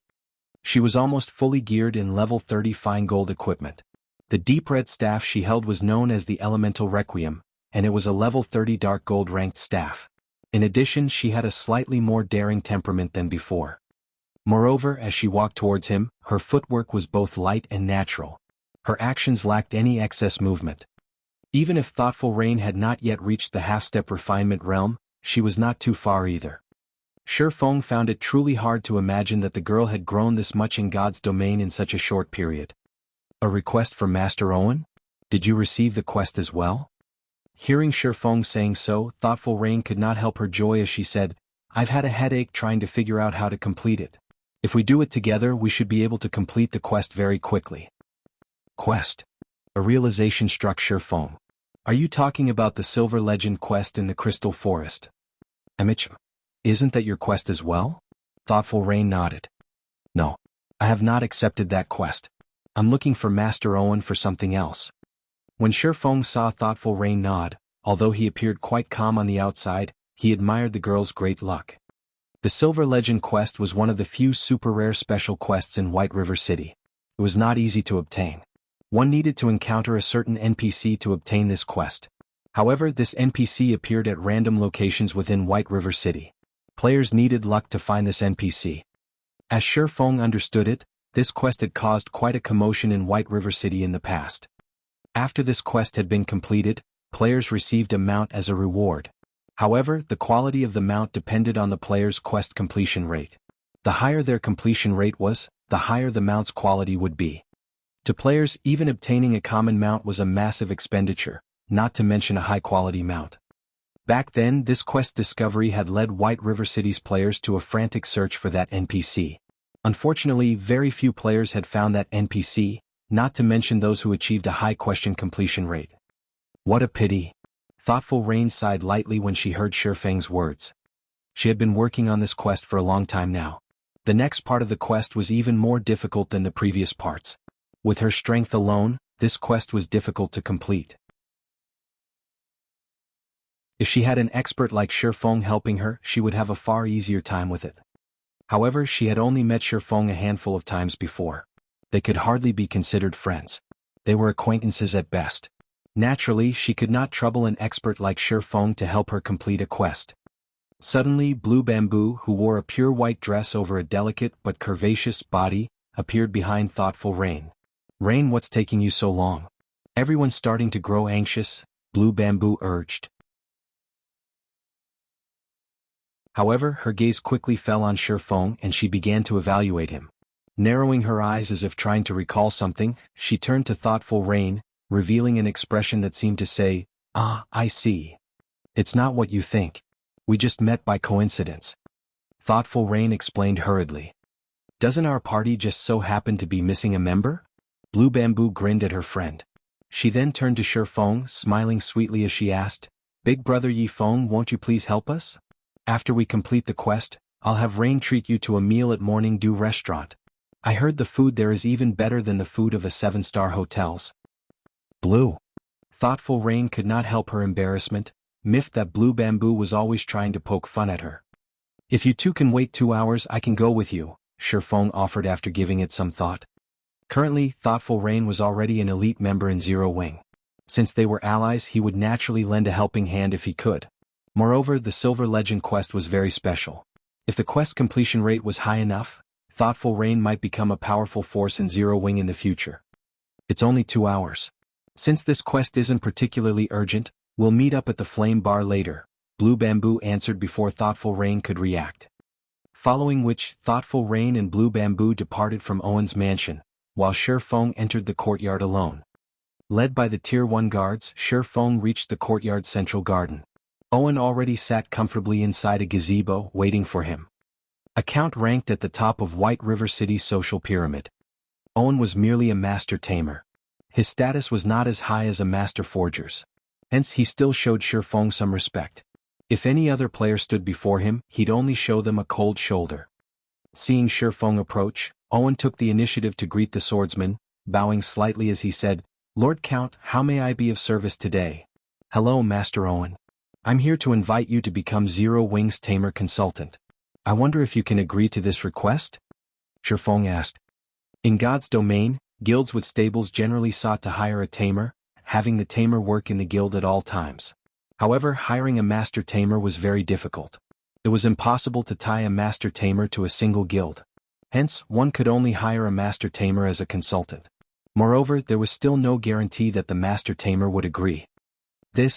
Owen hesitated for a long moment, unsure of how to respond. "Take a look at this." Shi Feng took out the stable certificate and handed it over to the old man. To hire a master tamer, a guild must first possess a large-sized stable. Otherwise the effort would be futile. Even with Shi Feng's status, a master tamer would refuse. This was the main reason why he had opted to construct a large-sized stable. Only after Owen saw the stable certificate did he agree to Shi Feng's request, saying, "It would be my honor to accept Lord Count's invitation. We can see to the formalities immediately." Following which, Shi Feng signed a contract with Owen. In return for Owen becoming Zero Wing's tamer consultant, Zero Wing would pay Owen a monthly retainer of 200 gold. After the contract was official, Shi Feng led Owen to Zero Wing's guild residence. Meanwhile, a huge commotion tore through the guild residence.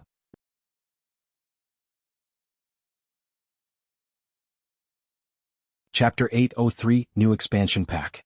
After the stable appeared within Zero Wing's residence, news of it spread at the speed of light.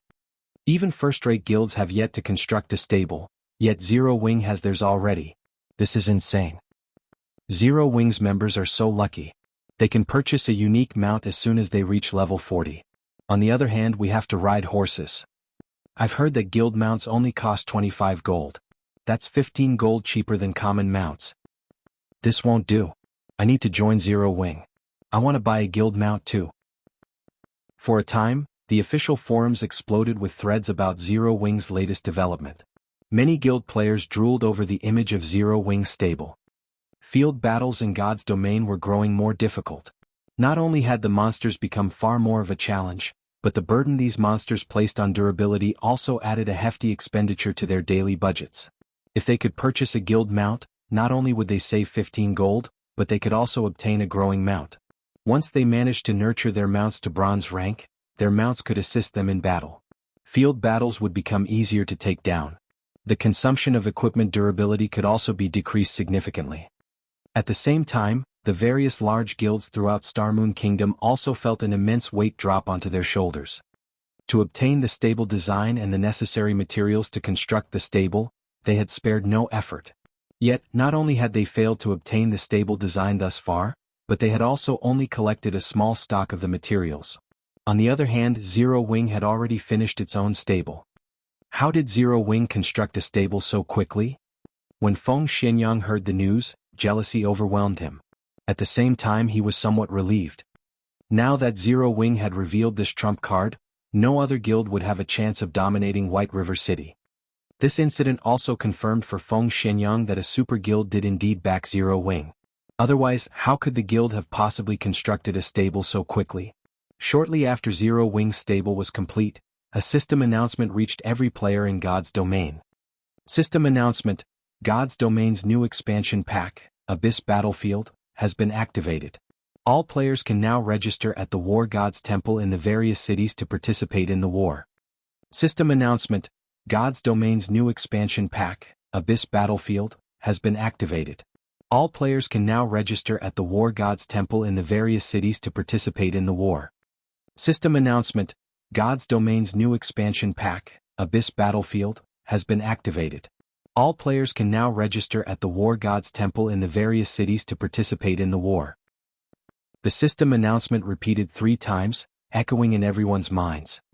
Immediately, players began to search for information on the new expansion pack. They were shocked by what they found. After they read about the new expansion pack, every player, ordinary and guild players both, were ecstatic. Meanwhile, Feng, who had hurriedly led Owen to Zero Wing's residence, was also stunned when he heard the system announcement. Why has the Abyss Battlefield appeared so soon? Feng could not help his frown. Is it because of the stable? The more Feng thought about it, the more he agreed with the possibility. In the past, the Abyss Battlefield expansion had released when mainstream players neared level 40. At that time, super guilds had almost finished constructing their stables. Although the Abyss Battlefield was called an expansion pack, in reality, it was just the introduction to another way for players to experience the game.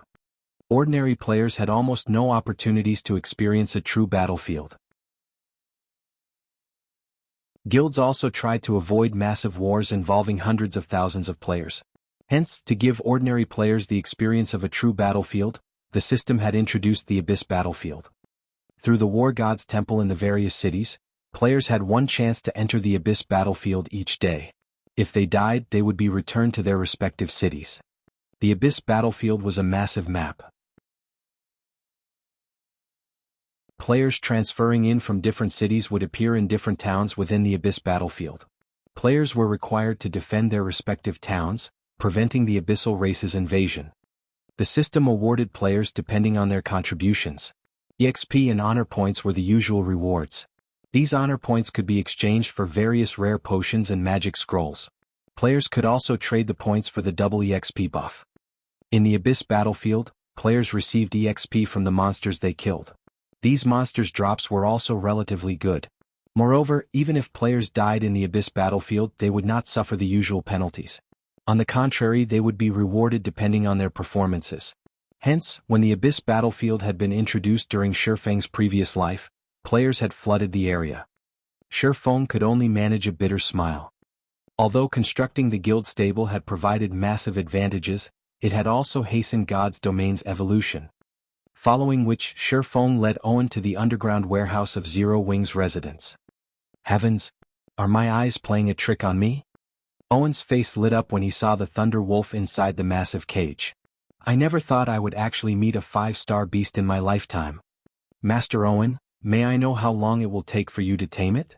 Feng asked. This is my first time encountering a 5-star beast.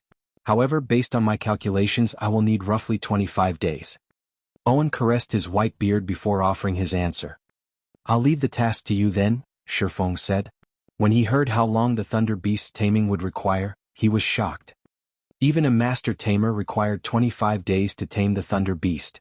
If he had hired a weaker tamer to do the job, even ordinary players would have their mounts before the Thunder Beast was ready. Please leave it to me. I will nurture the Thunder Beast into the best mount you've ever seen. Owen said, his eyes glowing with excitement. After Feng finished dealing with the guild mount issue, he took a horse carriage to the Flame Bar. On his way, Feng could clearly hear the fevered discussions regarding the Abyss Battlefield. Meanwhile, in the Flame Bar, many players who had come to relax could not pull their eyes from the establishment's corner and the 3 great beauties sitting there. The girl in long, purple robes in particular, moved the male players' hearts with every movement. However, as soon as these players saw the 6-winged emblem on 2 of these beauties, they immediately discarded any thoughts of approaching the women. Zero Wing's guild emblem was a taboo in White River City. No player dared to provoke Zero Wing's members inside White River City. Even the domineering members of Overwhelming Smile proceeded with caution. Blue, is this person really that strong? A female berserker in deep blue heavy armor could not help but ask. This female berserker had a graceful body and pearly white teeth. Of course. He is one of our guild's experts. Blue Bamboo said pridefully. An expert? The female berserker smiled. Even the two men beside her smiled. Ordinary layers might think of guild players as experts, but to them guild experts were a joke. They had killed well over 100 guild experts in the fields by now. Look, he's here. Blue Bamboo said as she pointed towards Feng after he entered the building.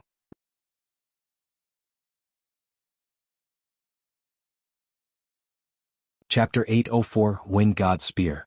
Is he the person you were talking about? The female berserker and her two male companions shifted their gazes towards Feng. The young man wore a black cloak and silver armor. From his waist hung two exquisite long swords, one white and one black. Every one of his movements felt natural and graceful. His actions lacked any awkwardness, so much so that, if they did not focus on this young man, their minds might ignore him altogether. Moreover, the young man did not give off the familiar pressure they usually felt from experts. On the contrary, he felt safe and relatable. As Feng made his way through the bar, players seemed to move out of his way as if trying to avoid him intentionally. It was as if they couldn't sense Feng's existence. It did not take long for Feng to move through the crowd and reach the party. Big brother Feng, you finally arrived. We were just talking about you. Blue Bamboo said, giggling. Let me introduce you. This great beauty is Autumn Goose, this gentleman with the beard is called Death Wind, and this handsome man is Gunfire. They are members of Wind God's Spear. Hello, Feng said, smiling as he looked at the three people. Inwardly, however, he was surprised. He was familiar with the name Wind God's Spear. The name belonged to an independent organization similar to the famous Midnight Tea Party, and it based its operations in the Dark Knight Empire. Independent players that disliked the restriction of guilds and preferred adventure would usually form independent organizations to conquer certain quests that could not be completed alone. Among the independent organizations in the past, Wind God's Spear had been relatively famous. This organization had once completed several legendary quests. Legendary quests were difficult enough to give even super guilds pause, not accepting one unless they were extremely confident in succeeding. However, the Wind God's Spear contained countless players who would not hesitate to take up the challenge. To put it simply, they were a bunch of lunatics with no fear of death. When everyone had believed that the organization would fail, the Wind God's Spear shattered these naysayers' beliefs, completing one legendary quest after another. Aside from those who loved to challenge deadly quests, the Wind God's Spear also contained players with a furious love of battle. Every member within the organization was a battle maniac. They had often challenged God's Domain's experts in the past. These players would even hunt down the older monsters from super guilds for a duel. Unfortunately, Feng was not privy to the outcome of those fights. However, seeing as the Wind God's Spear had still been around after a decade and had even become a legend in the eyes of many independent players. As for the three people before him right now, Feng had heard of two of them before, the Shield Warrior Death Wind and the Berserker Gunfire. Both of them had taken part in a legendary quest in the past. Even an apex expert of God's Domain would not have more than a 20% success rate against a legendary quest. Meanwhile, these two had completed a legendary quest before. Their abilities were unquestionable. They were extremely powerful.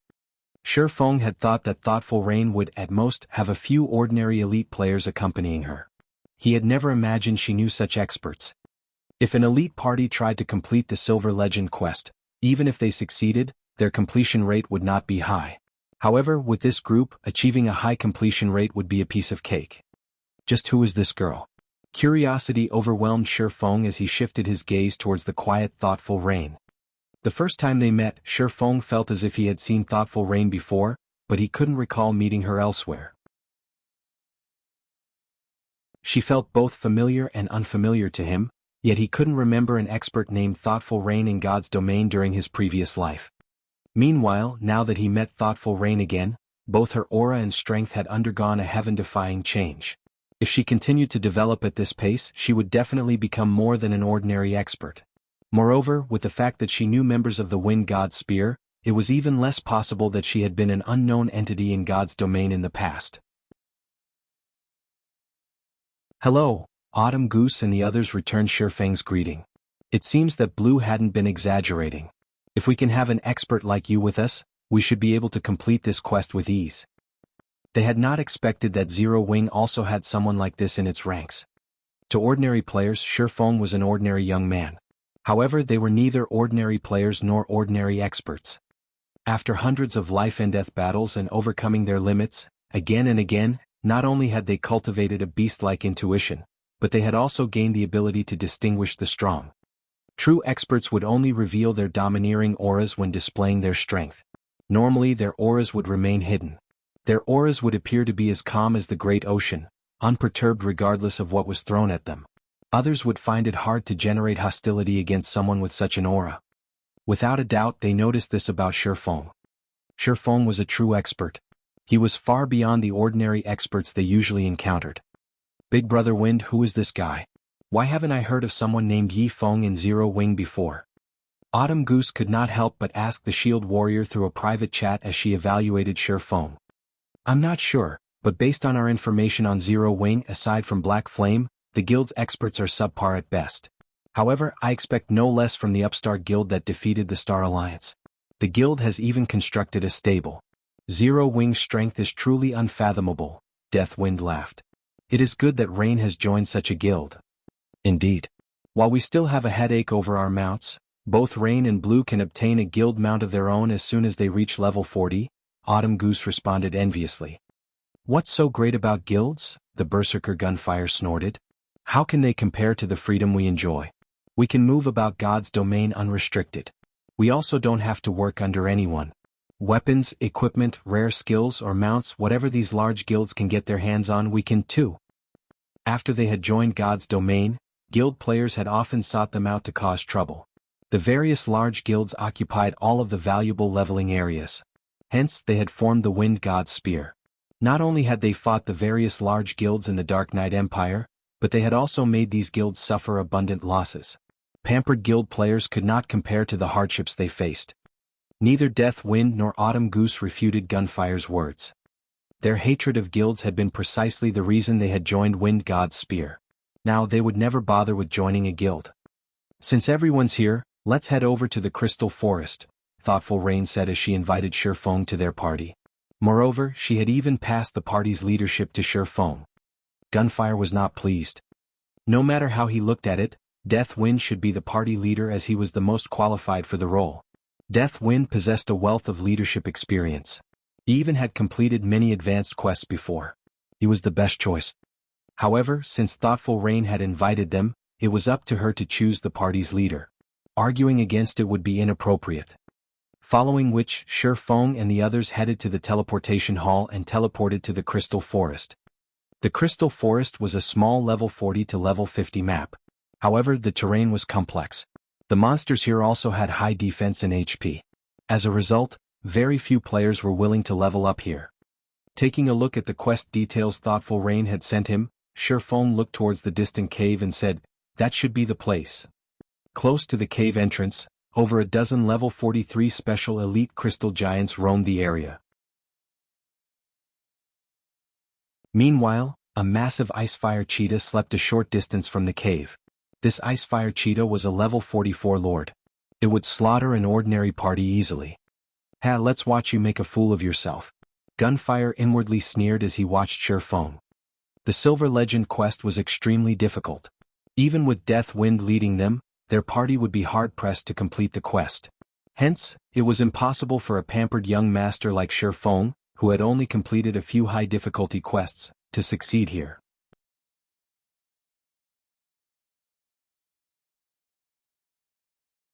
Chapter 805, Insane Suggestion. This is bad. Autumn Goose muttered as she glanced at the cave's surroundings. Aside from the crystal giants and Icefire cheetah guarding the cave, she also spotted a group of crystal wolves patrolling the area. As long as they fought within the cave's vicinity, they would attract the attention of the crystal wolves. The monsters would inadvertently catch them in a pincer attack.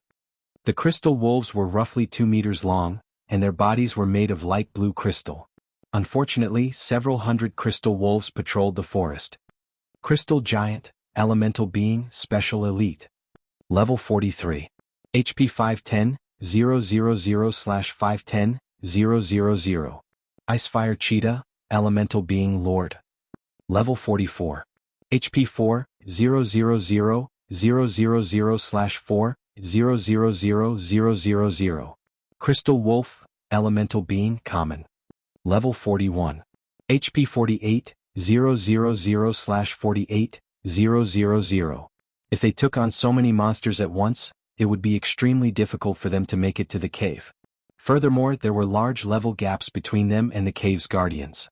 They were only level 35, yet they had to face a level 44 Lord and over a dozen level 43 special elites simultaneously. This would not be an easy endeavor. As a monster's level increased, not only would its HP increase, but its attributes also increased. A level 44 Lord dealt no less damage than a level 30 High Lord. The level 44 Lord might even be slightly stronger. Facing down a level 30 Field High Lord would be suicide. Not to mention they would also have to fight so many Crystal Giants and Crystal Wolves. Every one of these monsters had high HP and defense. Without a team of at least 50 level 40 elite players, defeating these monsters would be incredibly difficult. Thoughtful Rain frowned at this situation. Why don't we clear away those Crystal Wolves first? Thoughtful Rain suggested after a moment of thought. I think it would be wiser to take out the Crystal Wolves first as well. If we trigger a battle while trying to enter the cave, with a speed-type boss like the Icefire Cheetah chasing us, we won't be able to avoid a pincer attack. Deathwind nodded in agreement. After we get rid of those Crystal Wolves, I'll hold back the boss while you guys enter the cave. With the Icefire Cheetah's size, it should not be able to get in. Even if he were strong with only one healer in the party, he could not tank a level 44 Lord for very long. After all, there was a vast difference between his attributes and the boss's. Moreover, the Icefire Cheetah was a speed-type boss, the bane of MTs. It was extremely difficult to avoid the attacks of a speed-type boss. The level gap only made the situation worse. Leader, what do you suggest? Gunfire asked as he turned to the silent Feng, grinning. The members of the various large guilds were accustomed to using Zerg tactics to solve their problems. Regardless of what kind of problems they faced during a quest, they just needed to send a large group of players to deal with it. Now, however, they only had the strength of a party. Moreover, this quest was located in such a high-level map. Unlike Deathwind, who had long since grown accustomed to high-level monsters and could remain cool-headed in such a situation, Feng would have no idea what to do here. However, their quest was quite difficult. Normally, they would challenge monsters that were, at most, 5 levels higher than them. Even then, the fight would be risky. Now they had to face a level 44 Lord. The slightest mistake could cause a party wipe. Me? Feng glanced at the Crystal Wolves before shifting his gaze back towards the Icefire Cheetah. I suggest that we charge for the cave. There is no need to waste time on the Crystal Wolves. Once we enter the cave, the Icefire Cheetah won't be able to follow us. Afterward, we just need to deal with the Crystal Giants and Crystal Wolves. Moreover, the cave is cramped inside, so the Crystal Wolves won't be able to use their Wolfpack tactics. It should be fairly easy to annihilate them. In truth, Feng wasn't overly worried about the Icefire Cheetah or the Crystal Giants. His biggest worry was the Crystal Wolves. Thoughtful Rain and the others had no idea just how scary those Crystal Wolves were. Wolves loved to hunt in groups. Naturally, this was the case for the Crystal Wolves in the Crystal Forest. Although they could only see a few hundred in the area, once the battle began, these Crystal Wolves would call for reinforcements. If they could not finish the Crystal Wolves off quickly enough and allowed the monsters to use their summon skill, they would have to fight far more than just a few hundred Crystal Wolves. If the Crystal Wolves summoned the Crystal Wolf King, tragedy would befall them. The Crystal Wolf King was the Crystal Forest's ruler. It was also a level 50 Great Lord. In Feng's previous life, countless players who had ventured to the Crystal Forest in search of ores had died under the Wolf King's paws. Hence, after the general populace learned of this beast, many players had tried to avoid provoking the Crystal Wolves. If their party attacked the Crystal Wolves, they would find death waiting for them. Charge for the cave? Autumn Goose was dumbstruck. How are we supposed to shake off the Crystal Giants and enter the cave?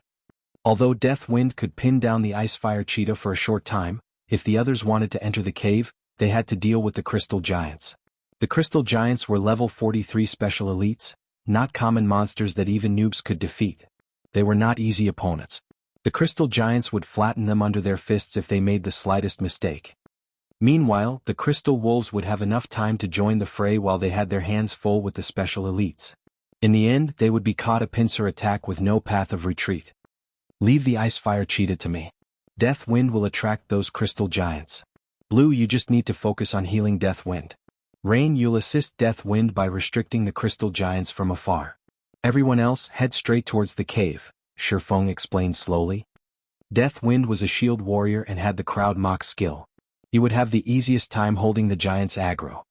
Without the crystal giants in their way, the crystal wolves wouldn't have time to launch a pincer attack. Once they entered the cave without the Lord's interference, it would be easier to deal with the special elites and common monsters. Even if the crystal wolves summoned the crystal wolf king, with how little space the cave provided, all the crystal wolf king could do was wait outside with the ice fire cheetah. You'll tank it? Thoughtful Rain and the others turned to Feng as one. Feng was only a swordsman.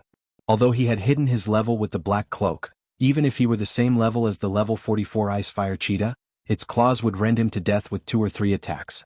Furthermore, he wouldn't have a healer on him. At most, he could hold off the Lord for a brief moment. That certainly wasn't enough time for them to make it into the cave. Rain, are you sure that there won't be any issues? Autumn Goose quietly asked thoughtful Rain. It was not that she did not believe in Feng. However, this plan was simply too dangerous. The slightest mistake could compromise their lives. If they lost a level, it would become far more difficult to complete the quest. I trust him, thoughtful Rain said with confidence as she looked at the calm, composed swordsman. Although she too had her doubts, when she looked at Feng's composure and confidence, she wanted to believe in the young man. She did not know why, but whenever she looked at Feng's figure, she thought of Zero Wings Guild leader, Black Flame, whom she had met only a few times before. Black Flame always tried something that everyone else thought was impossible.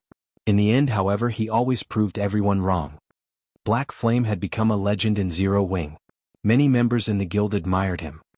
However, it's just one death, Autumn Goose sighed as she prepared herself to take a leap of faith. Even if the plan failed, she had a backup plan to help thoughtful Rain and the others escape. As for Death Wind and Gunfire, they also prepared to die. After Feng arranged the party's positioning, he activated Windwalk and dashed towards the Ice Fire Cheetah. When Feng was within 80 yards, the Ice Fire Cheetah woke, discovering the swordsman immediately. It released a vicious growl. Groar! With its growl, the Ice Fire Cheetah, which stood over 8 meters tall, spat scorching flames. Immediately, over a dozen massive fireballs bombarded Feng. It's over. When thoughtful Rain and the others saw the dozen or so fireballs, their hearts sank. Feng could never dodge all of those attacks. However, before they could sigh, they saw a streak of blue light cut across the space before Feng, slicing the massive fireballs in half.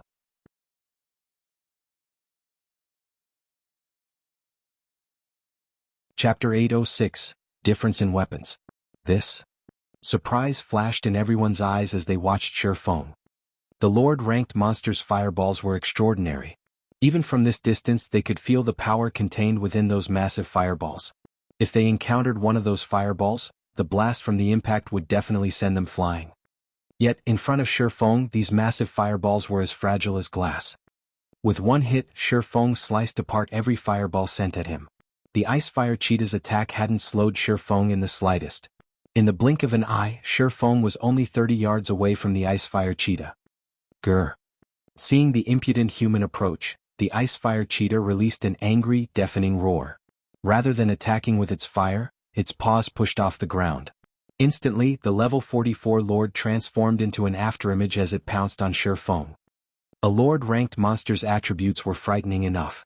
To add to the terror, the Ice Fire Cheetah was a speed-type boss. It would only take the Ice Fire Cheetah an instant to cross the 30 yards. The Ice Fire Cheetah loomed like a 3-story building as it appeared before Feng. It swiped its razor-sharp claws at Feng's head. Boom! The hard, rocky ground beneath the swordsman shattered and exploded, sending dust everywhere. Even thoughtful Rain and the others, who stood roughly 100 yards away from Feng, could feel the ground tremble. Such high strength. Autumn Goose was shocked when she saw the flying rocks. Is that a level 44 Lord-ranked monster? Death Wind's expression grew serious. Previously he thought he could, more or less, cope with the Ice Fire Cheetah's attack. Now, however, even with a healer he would only last a few hits. Moreover, not only was the Icefire Cheetah's strength absurd, but its speed also astonishing. He would have an extremely difficult time trying to dodge the Lord's attacks. Death Wind, hurry and attract the Crystal Giant's attention. Everyone else, head for the cave as quickly as possible. Feng's voice suddenly burst into the team chat. The team was shocked to hear it. They had not expected Feng to still be alive after taking the Icefire Cheetah's attack. How did he evade that attack? When the dust settled, Gunfire's eyes nearly fell out of their sockets. Feng actually stood beside the Icefire Cheetah's claws, completely unharmed. The Lord's attack had only created a massive crater beneath its feet. The Icefire Cheetah was incredibly quick. Even Gunfire had failed to catch a clear look before the Lord's claws landed. If even his eyes had trouble keeping up with the monster, he would have no hope of evading its attacks. Yet, without a doubt, Feng had done just that. At this moment, however, everyone shoved away their shock as they charged towards the cave. Death Wind immediately cast Crowd Mock on the Crystal Giants, attracting the dozen or so special elites aggro. The Crystal Giants were not speed-type monsters. Rather, they relied on their strength. Their movements were relatively slow. Although ordinary players would still find it difficult to evade the Crystal Giant's attacks, an expert like Death Wind could easily evade simultaneously the attacks of 2 or 3 Crystal Giants. Even if he could not dodge, he could block them with his shield. Meanwhile, Thoughtful Rain cast ice walls and ice spheres to limit the giants' movement, allowing the others to shake off the special elites and head into the cave. Such immense power. There were too many Crystal Giants. For a time, even Death Wind struggled to cope with the attacks he was receiving, and he was forced to defend with his shield. However, the instant a Crystal Giant's fist struck his shield, the impact forced Death Wind to retreat by 4 steps before he steadied himself, a damage of over -800 points appearing above his head. Why are these Crystal Giants so strong? Autumn Goose wore a solemn expression when she saw the damage above Death Wind's head. Death Wind was a level 35 shield warrior with over 14,000 HP. He was also fully geared with level 30 top-tier equipment. Even his shield was a level 30 dark gold ranked shield. The shield warrior had also learned plenty of passive skills that increased his defense. Death Wind would lose around 200 HP when he blocked an attack from a level 35 special elite with his shield. Now, the level 43 Crystal Giant dealt over -800 damage with one punch. Its strength could rival a level 35 chieftain. If Death Wind failed to block or dodge the attack, the shield warrior would only last 3 or 4 hits. Autumn Goose's gaze shifted towards the distant Feng once more. Currently, Feng was tanking a level 44 lord. If even a level 43 special elite was so strong, just how horrific was the lord? However, even now the Icefire Cheetah had yet to land a single hit on Feng. If she or anyone else tried to tank the lord, the Icefire Cheetah would have long since claimed their lives. She never thought that there was such a massive gap between them. Autumn Goose and the others did not realize that Feng was actually struggling. One could say that he was on thin ice with every move. Feng's attributes were very high. However, he was only level 39. The Icefire Cheetah, on the other hand, was level 44. Moreover, it was a lord-ranked monster. Previously, when Feng had faced the level 50 special elite blood warrior, he only managed to defeat it after using all of his strength. The Icefire Cheetah was much stronger than the blood warrior. Not only did it possess higher strength, but it was also significantly faster. If not for his reaching the Void Realm and accurately predicting the cheetah's attack trajectories, the level 44 lord would have already shredded Feng to pieces. Of course, Feng had the ability to suppress the Icefire Cheetah. He just needed to activate his Berserk skill. Unfortunately, Berserk skill's cooldowns were too long. On the off chance that they encountered danger later on, without the trump card of a Berserk skill, they would be easy prey. Aside from Berserk skills, he could also summon a Tier 2 demon with the Bible of Darkness. With a Tier 2 demon acting as a meat shield, killing the Icefire Cheetah would not be a problem. However, doing so would reveal the Bible of Darkness to outsiders. He could not use it casually. Moreover, as a veteran gamer who had adventured in God's domain for over a decade, he knew how important it was to maintain his peak state. Currently, his job was to hold the Icefire Cheetah back, not to kill it. He had no reason to go all out. This should be enough. While dodging, Feng glanced towards the other party members, noticing that they had almost reached the cave. He then began to move towards the cave as well. After everyone entered the cave, and Feng shook off the ice-fire cheetah. Death Wind blocked the crystal giants and the quickly approaching crystal wolves. The rest of the party members then launched their own attacks. The cave was cramped, so only 3 crystal giants could attack the shield warrior at a time. Even if Death Wind blocked the attacks with his shield, the cleric Blue Bamboo could heal him in time and keep his HP full. So hard. Autumn Goose felt her hands numb as she hacked her greatsword at a crystal giant. Meanwhile, the crystal giant she attacked only received around -1,300 damage. This defense could rival a lord-ranked monster's. As for Gunfire, his damage was around the same as Autumn Goose's. His normal attacks only dealt around -1,200 damage. Only with his skills could he deal over -2,000 damage. Among the party members, Thoughtful Rain was the most awkward. As these monsters were elemental beings, their magic resistance was quite high. Despite her top-tier equipment, her spells dealt less than -1,000 damage. Only Tier 1 skills were slightly more effective. Puh. The crack of crystal echoed throughout the cave, and the players shifted their gazes towards the sound's origin. A damage of -5,458 points appeared above the head of a crystal giant. A deep groove had appeared on the Special Elite's hard crystal exterior.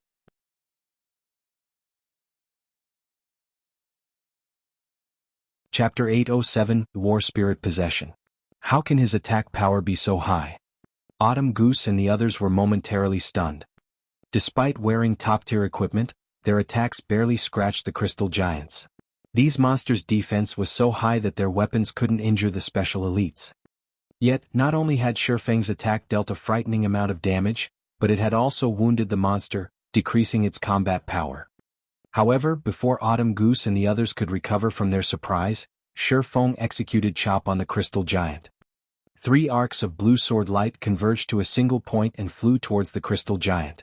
The attack even sliced apart space, a black seam appearing along the sword light's trail. When the black seam encountered the crystal giant, the Special Elite's crystal exterior shattered.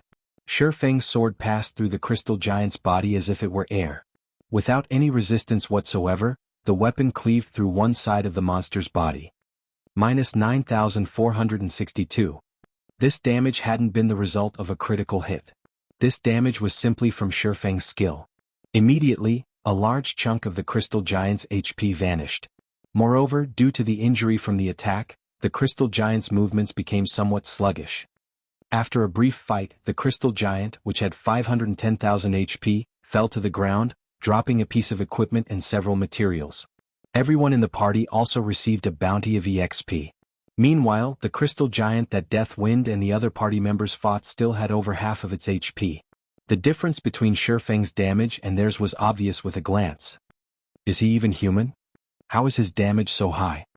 Autumn Goose exclaimed when she glanced at Crystal Giant. Feng's damage was several times higher than theirs combined. Moreover, he easily defeated the Crystal Giant without receiving any help at all. Even in the Wind God's Spear, they would be hard-pressed to find such a strong player. I told you that Big Brother Feng is very strong, yet none of you believed me. You get it now, right? Blue Bamboo said proudly as she puffed her chest, acting as Feng's achievement were her own. Seeing her friend's behavior, Thoughtful Rain shook her head and smiled bitterly. However, Feng's performance had been satisfying. Previously, Autumn Goose and the others had continuously advised her to leave Zero Wing. Moreover, they had insisted that she would improve slower in the guild than if she joined the Wind God's Spear and that their organization's experts were far stronger. However, Feng's performance proved them wrong. With this, Autumn Goose and the others would most likely stop trying to persuade her to leave Zero Wing. Is this the strength of a Zero Wing expert? Gunfire was stunned after watching Feng's performance. He was considered one of the top-ranking experts in the organization. He had even killed many guild experts during his time in the Dark Knight Empire. However, if he compared himself to Feng, the difference between them was practically the difference between heaven and earth. He could not bring himself to believe that a player could be so powerful. First, Feng had tanked a level 44 lord. Now, Feng swiftly defeated a level 43 special elite by himself. Both the swordsman's combat techniques and his basic attributes were far more powerful than his own. With such a powerful DPS player like Feng in the party, they could clear out the crystal giants and crystal wolves far faster. In less than half an hour, the giants and wolves inside the cave had died, leaving behind all sorts of weapons, equipment, and materials. We're leveling so fast. I will usually need to grind for 2 or 3 hours to earn this much EXP. If we continue grinding at this pace, I'll reach level 36 within a day. Autumn Goose's excitement grew as she looked at her own EXP bar. Players could use mounts once they reached level 40. At that time, she would not have to waste so much time running about. She could also explore new places, reducing her competition over resources. The other party members also received a huge boost to their EXP bars. Their leveling speed here was at least 2 or 3 times faster than their usual leveling speed. To Feng, however, the EXP he obtained from killing the crystal giants and crystal wolves was not nearly enough. He was level 39 already. Moreover, he required double the normal EXP to level up. The EXP these special elites and common monsters provided barely moved his EXP bar. There's a skill book here. Deathwind stated when he noticed a thick, glowing golden book on the ground. Picking it up, he exclaimed, "A berserk skill book. We've hit the jackpot." The main method to learn skills in God's domain was by visiting NPC instructors. Players also learned skills by purchasing them with legacy skill points or obtaining skill books. The skills that instructors offered were general. Their strength was also subpar at best. However, one could learn a large variety of skills with this method. Meanwhile, although the skills one purchased with legacy points were very powerful, it was extremely difficult to obtain legacy points. Normally, players only obtained them by leveling up. As for skills learned from skill books, they were generally quite powerful. Some were even stronger than legacy skills. In the current God's domain, a player's strength did not only depend on weapons and equipment. Skills were very important as well. It was especially true for berserk skills. If an elite player learned a berserk skill, they could contend with expert players. They might even be able to defeat them. If an expert player learned a berserk skill, they could defeat top-tier experts who lacked their own berserk skill. They could also hold off a lord-ranked monster of the same level for a short time. Hence, berserk skills were incredibly valuable in God's domain. Unfortunately, berserk skills were even rarer than top-tier dark gold equipment. On the market, a single berserk skill book could cost several hundred gold. This fascinated countless players. If they could obtain an extremely powerful berserk skill, they could easily sell it for hundreds of gold to a large guild. However, players were rarely willing to sell their berserk skills. Even now, the powerful Wind God Spear only had 2 players with berserk skills. "Big Brother Wind, what kind of berserk skill is it?" Blue Bamboo asked, her eyes practically glowing. "Is it for magical classes?" When the others heard this, they glanced at the golden skill book as well. They were all curious about the skill book.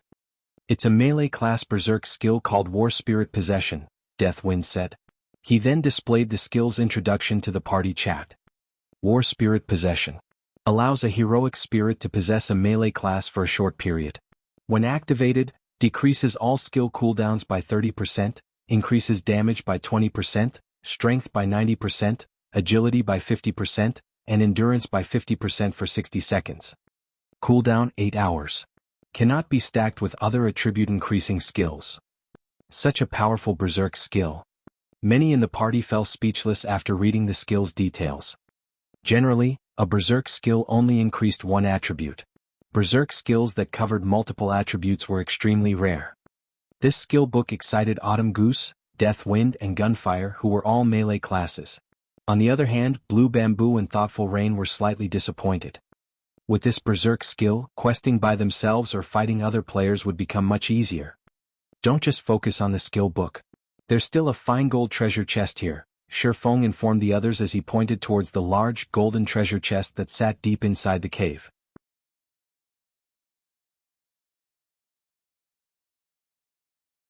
Chapter 808, Yifeng's Invitation. A fine gold treasure chest. Hearing Feng's words, everyone spun towards the distant, glowing altar. 5 crystal pillars stood around the altar, glowing a faint blue. A golden treasure chest sat above the altar. Next to the treasure chest sat a massive pitch-black egg. Runes decorated the egg's surface and a faint, white mist flowed into it. "Rain, that should be the item you're looking for," Autumn Goose said as she pointed towards the egg. Due to the quest's introduction, the team knew that the quest would award a mount. That giant, sealed egg was the reason for their visit to the Crystal Forest. "That should be the one." Thoughtful Rain nodded. However, when she looked at the altar, her expression darkened slightly. A faint, blue barrier enveloped the altar. An NPC also stood next to the altar with his eyes closed. If one used an identification skill on this NPC, they would discover that he was actually a level 100 Tier 3 illusionist. Gerard, illusionist. Level 100. HP 8, 000/8, 000/000. The indicator above this illusionist was red, informing players that this Tier 3 NPC was an enemy. A Tier 3 class was the equivalent of a Great Lord of the same level.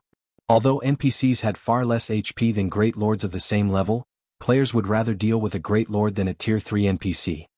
Furthermore, the illusionist before them was a level 100 Tier 3 NPC. The instant everyone noticed Gerard's presence, they felt a weight land on their shoulders. A gloomy atmosphere descended on them, sabotaging their earlier joy of finding the Berserk skill. Are we supposed to defeat him? Blue Bamboo asked softly as she pointed at Gerard, worried that her voice would attract the NPC's attention. Nobody in the party had an answer to the cleric's question. If they had to defeat Gerard to complete this quest, then this trip had been in vain. Even a level 100 Tier 1 NPC could beat them black and blue, much less a level 100 Tier 3 NPC. The difference in levels and attributes was simply too massive. None of the equipment currently available in God's domain could make up for this gap. Just as everyone considered giving up. No. There should be a way to complete this quest, Feng suddenly said through the party chat. You have a plan? Everyone turned to Feng in surprise. Surviving Gerard's attacks would be a miracle, not to mention stealing the giant egg he guarded. How could they possibly walk away with that egg? As far as they were concerned, this task was impossible. That was a level 100 Tier 3 NPC, not a common monster. Yes.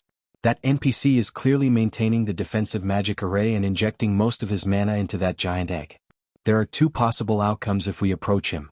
In the first scenario, Gerard gives up maintaining the magic array and attacks us, while in the second scenario he continues to maintain the magic array, but summons a beast to deal with us. If that is the case, Gerard himself will be unable to move. If we interrupt his casting, the defensive magic array will fail. In either scenario, we have a chance to steal the egg as long as we interrupt the magic array.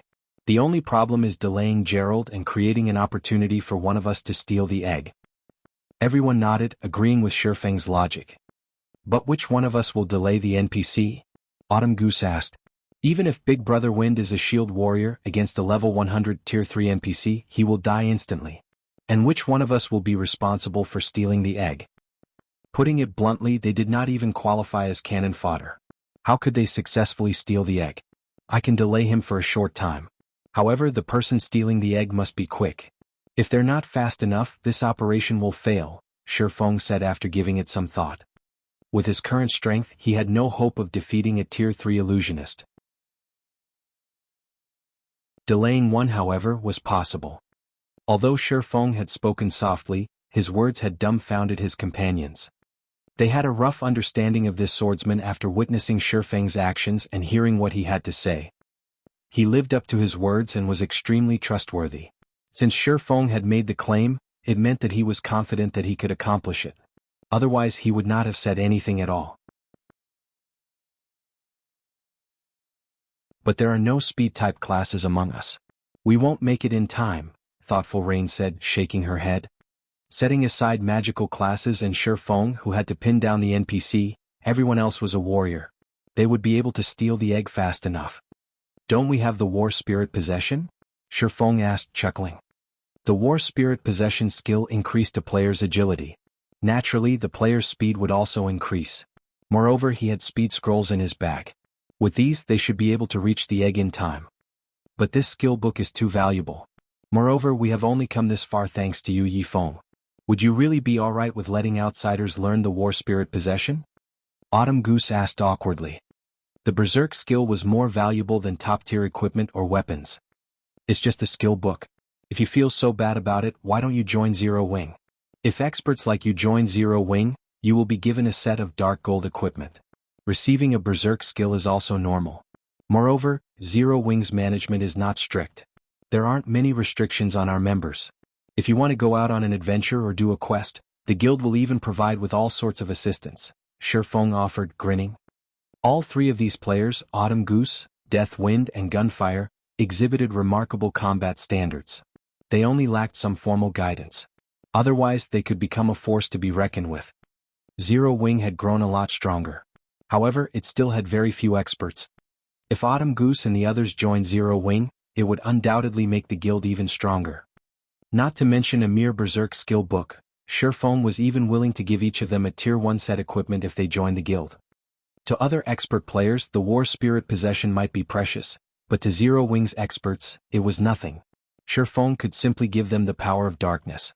Although the power of darkness did not provide as much of a boost as the war spirit possession did, its duration was far longer. Overall, the power of darkness was stronger than the war spirit possession by a large margin. Moreover, compared to several berserk skill books, Feng was more interested in the fine gold treasure chest. That treasure chest was even rarer than a berserk skill. After Feng's blatant attempt to recruit them, Autumn Goose and the others pondered their options for some time. Previously they had felt nothing more than disdain for guilds. However, after seeing Thoughtful Rain and Blue Bamboo's daily lifestyle in the game, in addition to the fact that Zero Wing was home to an expert like Feng, their impressions of Zero Wing had changed significantly. Even an expert like Feng was willing to help Thoughtful Rain with her quest. It was simply unthinkable in other guilds. Moreover, Thoughtful Rain adventured with their group often. She had never been restricted. On the contrary, every time Thoughtful Rain joined them on a quest, she offered an abundance of useful information that she had obtained from her guild. The information was usually out of their reach and had been incredibly convenient when they quested. In the end, after a serious discussion between the three, Autumn Goose walked up to Feng with a solemn expression.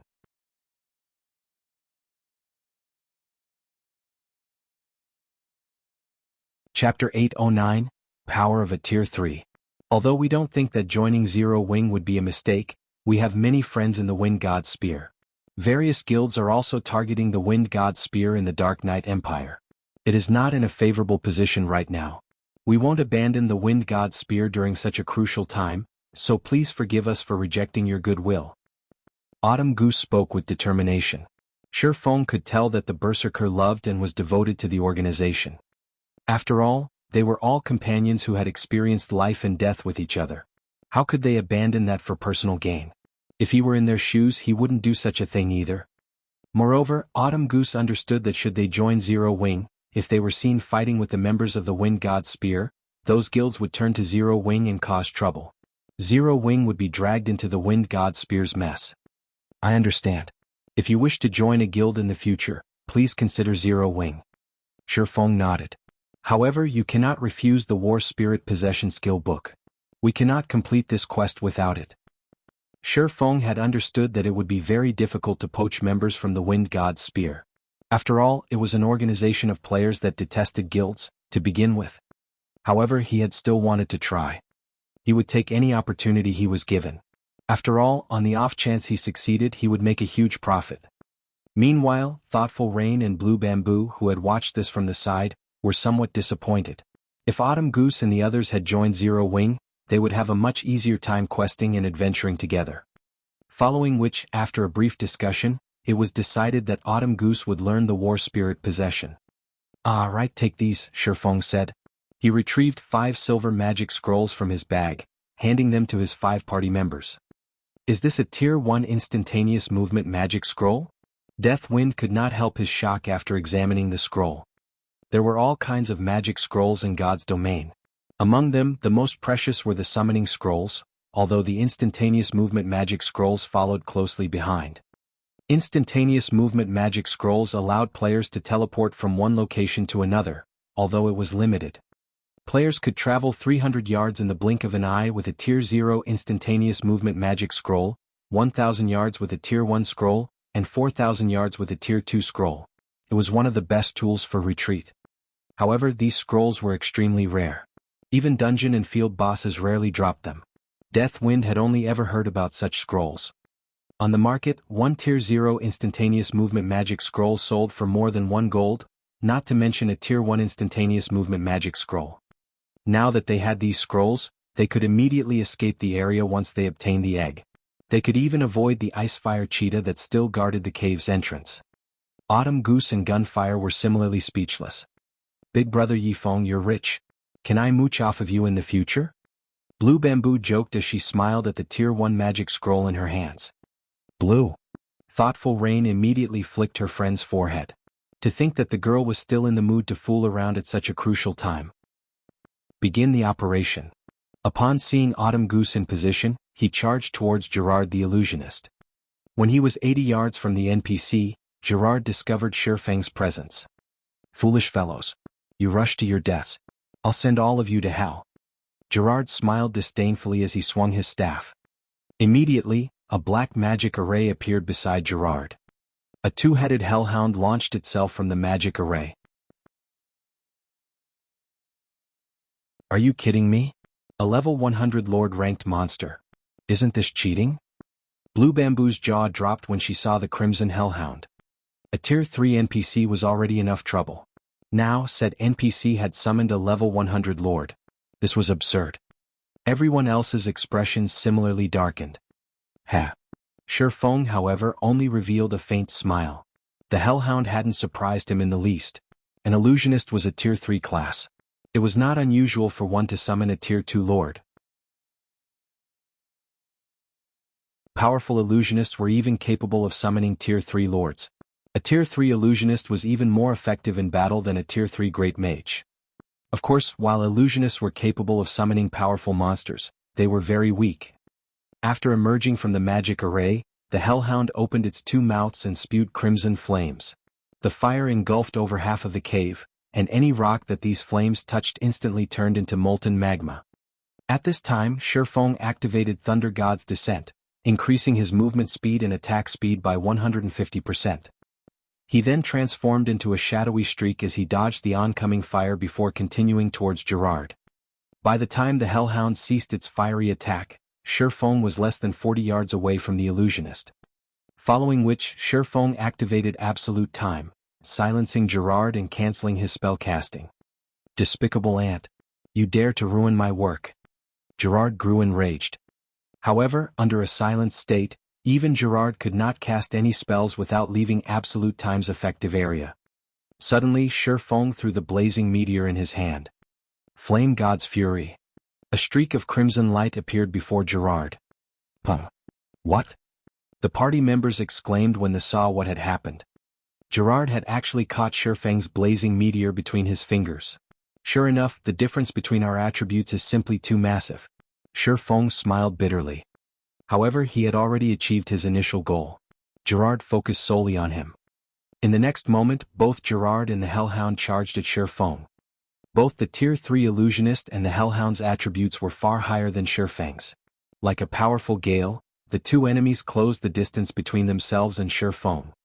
Not daring to be careless, Feng immediately swapped the Aura of Time for the Aura of Wind and activated Wind Rider.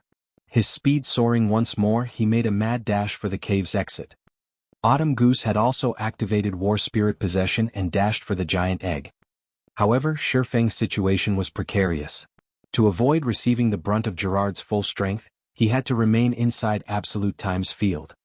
Unfortunately, Feng was slightly slower than the Hellhound. However, by relying on his understanding of the terrain, dodging the Lord's direct attacks was still relatively easy. Only the Hellhound's attack range was quite long. In addition to the limited amount of space he had to dodge to, he received some splash damage from the Lord's attacks. The flying rubble alone devoured nearly 2,000 of Feng's HP. He could only survive a few hits. Autumn Goose was extremely anxious. Upon arriving before the giant egg, she began to collect it. Why is there a collection time? Autumn Goose's anxiety jumped as she glanced at Feng. While she had approached the giant egg, Feng had lost 1/4 of his HP. If she delayed any longer, they would all be in extreme danger. Time seemed to crawl by. Autumn Goose had spent a total of 3 seconds collecting the giant, black egg. As for the locked fine gold treasure chest, she simply chucked the thing into her bag. Meanwhile, Feng had less than 1/3 of his HP remaining. Damnable thieves. Don't even think of leaving this place alive. Discovering that the giant, black egg had been stolen, Gerard was furious. Waving his staff, he shattered the restriction Absolute Time placed on his magic power. Over a dozen silver-colored elemental balls appeared around his body before flying towards Autumn Goose and Feng. Go! Feng shouted sternly.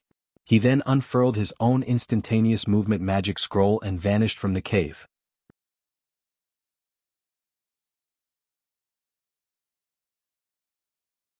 Chapter 8:10 Zero Wings Horror. In a secluded, primitive forest, several figures suddenly appeared. As these figures appeared, a distant cave crumbled as a pillar of light shot into the sky. The frightening power that radiated from the pillar of light caused the air to stagnate. A long, terrifying roar echoed throughout the forest. These players finally realized just how truly terrifying a level 100 Tier 3 NPC was. Astonishingly, Feng had actually survived against the NPC for so long and escaped relatively unharmed. He was a monster. Autumn Goose, Death Wind, and Gunfire sighed. They had been given an opportunity to deepen their relationship with an expert as powerful as Feng. If they had accepted his offer to join Zero Wing, the swordsman might have even offered to tutor them. However, they had rejected his offer. Quickly use your return scrolls, Feng urged once he accounted for the whole team. Although the Tier 1 instantaneous movement magic scroll was a powerful escape tool, their pursuer was a level 100 Tier 3 NPC. Gerard would not let them get away easily. Hearing Feng's reminder, everyone quickly took out their return scrolls and began to activate them. The seconds ticked by. They were all on edge. If Gerard caught up to them, they wouldn't have another chance to escape. Fortunately, the Tier 1 instantaneous movement magic scroll had put quite a bit of distance between themselves and Gerard. Even if the illusionist managed to escape the cave, he wouldn't discover their exact location immediately. Sure enough, Gerard had not found them as they finished activating their return scrolls. White River City's teleportation hall. That was close. I thought we were dead for sure, Blue Bamboo said as she patted her chest. Even though she had returned to the city, some fear still lingered in her heart. A level 100 Tier 3 NPC was practically invincible to current players. This had also been the first time she had ever seen a monster shatter a player's attack. One could imagine just how vast the gap was between either side's attributes. Fortunately, they had completed their quest. As soon as Blue Bamboo finished speaking, a sound of a system notification reached their ears. System, you have been targeted by Gerard. If you cannot incubate and hatch the giant egg in 3 days, Gerard will discover your presence in any field map you venture to. If Gerard kills you, you will suffer a double death penalty in 3 days of a weakened state. Why is there another quest? Thoughtful Rain frowned as she looked at the system notification. Her initial quest had been to retrieve the giant egg. Now, after so much trouble to accomplish that, she received another one. Moreover, the penalty for failure was considerably severe. If she failed this quest, a level 100 Tier 3 NPC would hunt them down. Unfortunately, players at this stage of the game had no hope of killing this NPC. In other words, they would no longer be able to explore or level up if she failed. Autumn Goose and the others wore similarly horrified expressions. Although they had helped Thoughtful Rain, they had never expected to be held accountable for the quest as well. This was the first time they had encountered such a quest. They had experienced Gerard's power personally. If they encountered Gerard in the fields, they would only find death. Does the egg's description include any incubation methods? Feng asked Autumn Goose. He had long since grown accustomed to such sudden developments. Let me see. Autumn Goose hurriedly called up the giant egg's information. It says that we'll need a large amount of life force to incubate this egg, which can only be obtained by killing great lords that are level 40 or above. How many do we need to kill? Feng asked. 20. Autumn Goose said helplessly. 20? This is a joke, right? We're talking about great lords. Blue Bamboo could not help but despair. Death Wind and Gunfire frowned as well. A level 40 great lord was no laughing matter. Generally, each of these monsters required a raid team of 100 level 40 players geared with top-tier equipment. Even then, any mistake could get them all killed. Even if they gathered such a team, raiding a single great lord would most likely require an entire day. The sacrifices they'd have to make were also staggering. No matter how one thought about it, it was impossible to raid 20 level 40 great lords in 3 short days. First of all, level 40 great lords were not that easy to find. Normally, these monsters only lurked in 100-man team dungeons. Even finding 20 great lords in the fields would take more than 3 days. How difficult was raiding a level 40 100-man team dungeon? Even now, the various large guilds were still attempting to challenge the hard mode version of these dungeons, not to mention Hell mode. Even if they mobilized all of Wind God's spear, they could not complete this quest. While everyone struggled with their frustration and despair. It isn't exactly impossible to complete this quest, Feng said after giving it some thought. However, I'll need to prepare first. You guys should wait here for a while. Of course, it was impossible to kill a level 40 Great Lord with the power of a 6-man party. However, a 20-man team might have a chance. What? He even has a plan for this? Gunfire watched Feng's departing back with doubtful eyes. Even Thoughtful Rain and Blue Bamboo, who were in the same guild as Feng, were shocked. They had been talking about level 40 Great Lords, yet Feng spoke of them as if they were only common monsters. After waiting for some time, they heard excitement spread throughout the teleportation hall. Wow! Isn't that Fire Dance from Zero Wing? Look, that's Zero Wing's vice leader Aqua Rose. The players inside the teleportation hall were stupefied when Fire Dance and the dozen or so Zero Wing core members entered the building. To ordinary players, these experts were basically legends. They lived in a completely different world. After the war in the Stoneclaw Mountains, players finally understood the power of a true expert. Zero Wing's core members had long since become idols in White River City. How could these players contain their excitement as they finally saw these stars? What? Blue Bamboo was dumbfounded when she saw Fire Dance and the others approach their party. These players were Zero Wing's upper echelons. Every one of them was a top-tier expert in Star Moon Kingdom, yet after a single call they had hurried over. Even Violet Cloud, whom she admired greatly, was here. She could not believe this was happening. Just who is Yi Feng? Autumn Goose could not help but turn to look at Feng. Death Wind and Gunfire were similarly shocked. They had still felt disdain and disinterest towards guild experts. However, after seeing these experts from Zero Wing, they suddenly realized how little they knew. They could feel an intense pressure from each of these experts. Fire Dance, in particular, felt as if they stood before a humanoid lord-ranked monster. With a single glance from the assassin, they trembled with fear. Their instincts screamed for them to run as far as they could from the assassin. When these experts stood together, the combined pressure was overwhelming. The air in the teleportation hall was stifling. Even moving was a struggle. Moreover, they were not in combat. If they attempted to fight these Zero Wing experts, they were certain that they would never escape these people's grasp. Alright, now that everyone has arrived, let's begin the quest, Feng said, chuckling.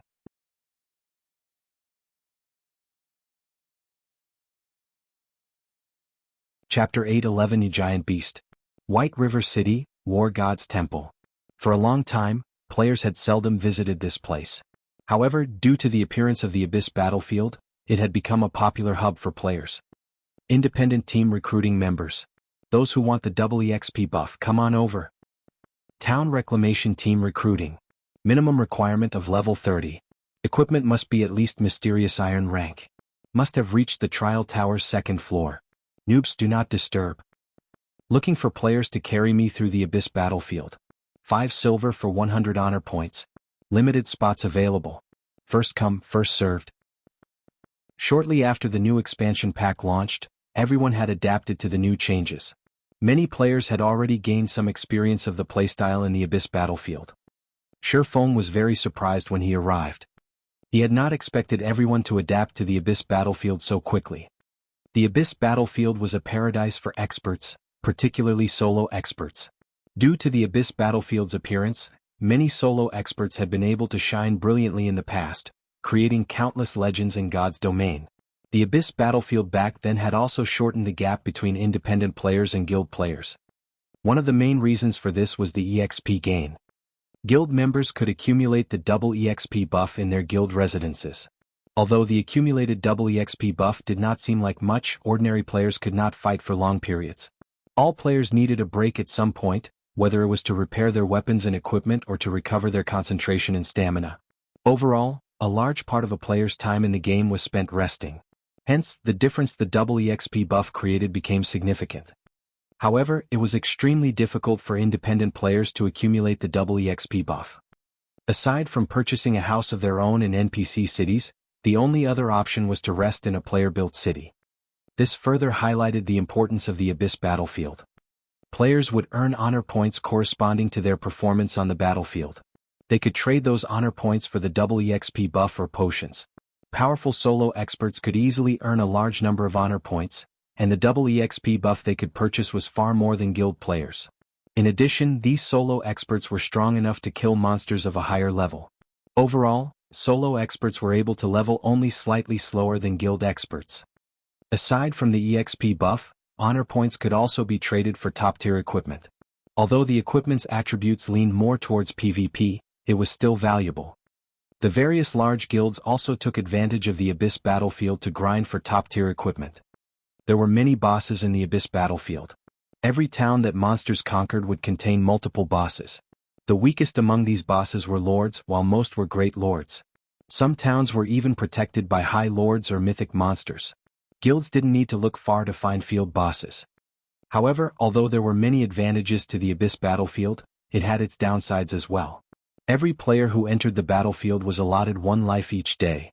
In addition, the monsters dropped neither materials nor money, they only dropped weapons and equipment. If one's goal was purely to obtain top-tier equipment, the Abyss battlefield was the perfect place for them. Feng led his team into the Abyss battlefield. After entering the Abyss battlefield, players were transported to the human race's campsite. As soon as Feng and the others arrived, they were greeted by a sea of players. White River City's players weren't the only ones who had gathered at this campsite. Players had arrived from every city in Starmoon Kingdom. They were all gearing up and preparing to set out. However, as this was a battlefield, one could see wandering abyssal monsters in every direction. Players generally formed 100-man groups in the Abyss battlefield. That way they had a higher chance of survival. After all, the longer they remained alive, the more opportunities they would have to earn honor points. This run has been the best. I earned 500 points during this run. I can afford a basic double EXP potion. I'll get 10% of the double EXP buff with that. I might be able to reach level 32 by the end of the day. That's nothing. I heard that the players in Heaven's Burial's main army have conquered a town. With the honor points they earned, they can purchase 3 basic double EXP potions. For those that perform well, they might even earn enough points to buy a basic body strengthening potion. Wow, that much. One of those potions could improve my attributes by 10% and reduce my stamina consumption by 15% for 2 hours. The basic body strengthening potion costs 5 times as much as the basic double EXP potion. What did you think? They cleared out the abyssal monsters of an entire town. Naturally, they received a ton of honor points. The various guilds are dispatching their armies to clear out these monster towns. With enough basic body strengthening potions, raiding dungeons will be a breeze. It's a pity that my guild is so small. We are nowhere near strong enough to clear out a town. The players around the campsite chatted as they stood in line to repair their weapons and equipment. They envied the players who had joined large guilds. Unlike those players, they had to accumulate honor points slowly by killing wandering abyssal monsters in the Abyss battlefield's outermost regions. Let's go. Feng opened the battlefield's map. After examining it for a moment, he headed towards the nearest small, ruined city. Wow, those guys got guts. They are leaving the campsite with just a 20-man team. Are they tired of living? I think they're experts. So what if they're experts? Once they start fighting, they'll learn that even experts are useless here. Moreover, didn't you see which direction they went? They are heading towards South Lake City. None of the players who have gone there have returned alive. The players resting at the campsite fell into a heated discussion when they saw Feng's group of cloaked figures. The Abyss battlefield was comprised of various regions. Different regions had different threat levels. The outermost region was the safest. However, there were far fewer monsters here. Players could not earn many honor points with so few targets. More monsters wandered around the outer region of towns, most being elites with a few chieftains thrown in the mix. Ordinary players who ventured into these areas quickly lost their lives. However, one could earn quite a sum of honor points if they survived. Monsters were abundant inside a town. There were also plenty of lord-ranked monsters present. Sometimes even great lords would appear in towns. A party of players would find it very difficult to survive. As for small cities, these were considered monster nests. When players entered the city, their attributes were suppressed immediately. Generally, great lords guarded these small cities. Sometimes one even encountered a mythic monster. Even a 100-man elite team would find it very difficult to survive here. Grand lords generally ruled over medium cities, and players had a very high possibility of encountering a mythic monster. In large-sized cities, players were guaranteed to find a mythic monster waiting for them. Even a guild-organized 1,000-man army risked a one-way trip by attempting to challenge these locations. Naturally, Feng understood the battlefield's layout. He was far more familiar with the battlefield's rules than any other player. To grind for great lords, towns were the safest choice. However, Feng had a time limit. Hence, he had no choice but to pick a small city. After traveling for over 2 hours, Feng and the others finally arrived at South Lake City. The entire city had become a nest for abyssal monsters. One could smell the rich scent of blood from the city's edge. Is that a Grand Lord? Autumn Goose's heart pounded when she saw the giant monster, which was over 100 meters long, hovering above the city.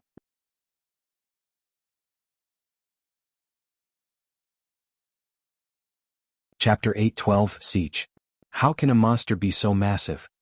Every member of the party was flabbergasted as they watched the massive figure in the sky. This was a bone dragon with a body that stretched over 100 meters and a wingspan that covered over 200 meters. As its name suggested, its entire body was made of bone. Its massive skeletal head loomed like a small mountain. Smoldering green fire danced in its hollow eye sockets. The bone dragon created storms with every flap of its skeletal wings. Frost Bone Dragon, Undead Grand Lord. Level 45. HP 64, 000/64, 000. This was the first time Autumn Goose and her companions had ever seen a Grand Lord, and they stared, struggling to breathe. The Frost Bone Dragon had a staggering 64 million HP. However, this was not the Bone Dragon's biggest threat. At the rank of Grand Lord, a monster could inflict a powerful mental pressure, preventing players from exerting their full strength. That thing can probably instant kill me with its breath attack. Gunfire involuntarily gulped as he watched the Bone Dragon circle above the city. Are we really going to kill monsters here? There are too many. Blue Bamboo asked worriedly as she glanced at the sea of abyssal monsters within the city walls. Skeleton Soldier, Undead Elite. Level 42. HP 140, 000/140, 000. These skeleton soldiers bore a shield and weapon in each hand. They also stood together in large groups with over 100 other skeleton soldiers. If they fought one of those skeleton squads, it was highly likely that they would attract even more skeleton soldiers. Skeleton captains also roamed the city. Skeleton Captain, Undead Chieftain. Level 42. HP 1, 300, 000/1, 300, 000. If they fought here, an endless stream of monsters could easily surround them. Their chances of survival would plummet. Why don't we check somewhere else? Autumn Goose suggested. They could deal with these numbers if they were merely common monsters. However, the weakest monster in the city was an elite. Chieftains even called this city home. Even a 20-man team had little hope of surviving this place. Although they knew Feng and the others were quite strong, the skeleton captains were not isolated. From where they stood, they could spot as many as 6 captains. Who knew how many more would appear once they started fighting? It was simply too dangerous to fight here. Relax. You guys just need to watch from the sidelines. Feng laughed, not bothering to explain. After stabilizing their mental states, Fire Dance and the others burst into action. Ordinary experts might struggle against this sea of monsters. To Zero Wing's core members, however, this wasn't even a challenge. This was a paradise. Fire Dance and Flying Shadow charged into the crowd of skeleton soldiers, luring the elite monsters. Meanwhile, Minor Wind and the other ranged classes launched their bombardment from a distance. Immediately, they had attracted the attention of nearly 800 skeleton soldiers and 3 skeleton captains. Autumn Goose and her friends' anxiety mounted. The army of skeleton soldiers and the 3-meter-tall skeleton captains that wore black, thorny armor seemed to have an unstoppable momentum as they charged to meet Zero Wing's group. Death Wind, who stood between his team and the monsters, felt a massive pressure weigh him down. Just as the skeleton soldiers were about to reach the team, Cola, Yiwumian, and Turtle Dove made their move. Justice Roar. Angry Howl. The 3 MTs tore the aggro from the small team and forced the monsters to focus on them. Take this. Cola raised his flaming divine blue fire shield and bashed it into the approaching crowd. Boom. With one hit, the MT sent the leading skeleton soldiers into a backward tumble. Cola then used Devotion, and a golden glow blossomed over an area of 15 by 15 yards, a damage of around -500 points appearing above the head of every skeleton soldier. As for Turtledove and Yi Wumian, they also dominated over their opponents. With each crash they knocked down a group of skeleton soldiers. When they used an AoE skill, they devoured hundreds of HP from several dozen soldiers. The three MTs stood like an iron wall as they blocked the undead's advance. The three skeleton captains had just as much trouble. Even against the chieftain's attacks, Kola and the others did not retreat by a single step. They dodged the majority of the attacks sent at them, launching counterattacks and dealing over -2,000 damage to each chieftain.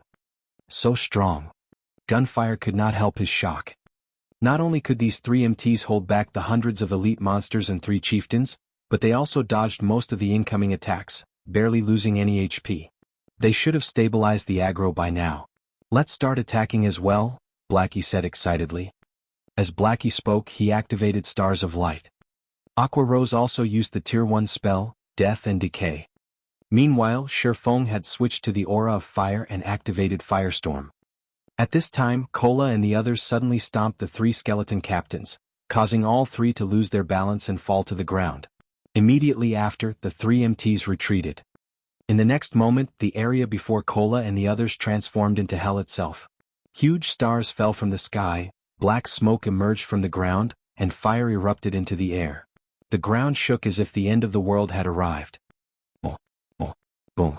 After several seconds, most of the 800 or so skeleton soldiers had been annihilated. The three skeleton captains had lost close to half of their HP. Everyone's level bars exploded with EXP. Blue Bamboo even leveled up on the spot, climbing from level 34 to level 35.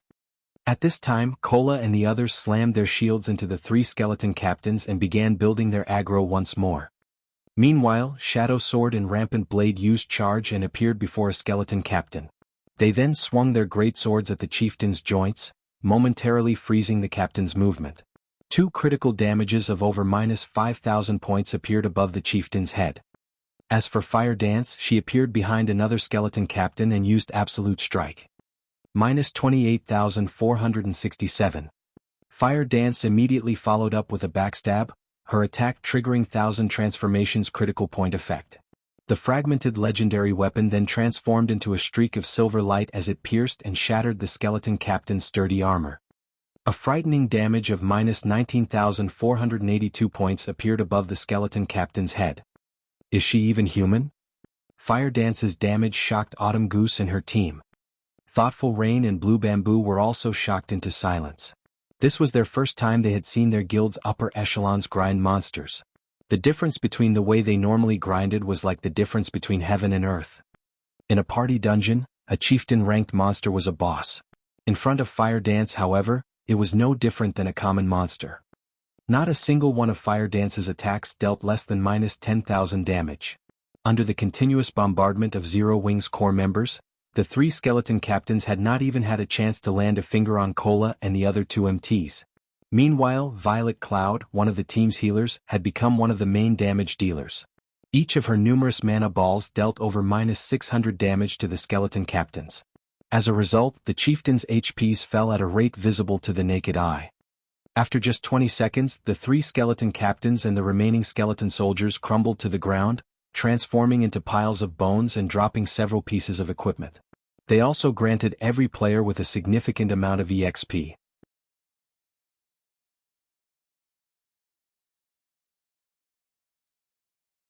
Chapter 8:13, Frightening Leveling Speed. Seeing the scattered bones and their rapidly rising experience bars, Autumn Goose and the others were at a loss for words. Facing hundreds of level 42 elites and 3 level 42 chieftains would be a challenge even for a 100-man team of level 40 elite players. Now, however, a dozen or so players had easily defeated these monsters. Although they had realized that there was a gap between them and Zero Wing's core members, this battle made it clear just how wide that gap was. This grinding and leveling speed is amazing. I wish we could level like this every day. Blue Bamboo sighed as she looked at her experience bar. She had gained more EXP in less than a minute than she usually obtained after 2 hours of grinding. They were leveling faster than a rocket. Moreover, the speed at which they were earning money was simply ridiculous. In less than 1 minute they had gained 6 pieces of equipment. Nowadays in God's domain, the higher a monster's level was, the lower its drop rate for equipment would be. They had killed many level 40 monsters before. Even when they killed level 40 elites, they rarely obtained any equipment. Only level 40 chieftains were certain to drop equipment. Even then they usually only dropped 1 or 2 pieces. Among the 6 pieces of equipment they had obtained, 4 were level 40 bronze equipment, and 2 were level 40 mysterious iron equipment. Although they were not pieces of top-tier equipment, they could sell for quite a bit of money. Even after splitting the profits among the team, they would earn more than what an ordinary player earned in a single day. Feng had intended to split the loot equally. However, Autumn Goose and the others rejected the offer. After all, they had not done anything. They also were not members of Zero Wing. They already felt uncomfortable about receiving a share of such a lucrative amount of EXP despite not contributing.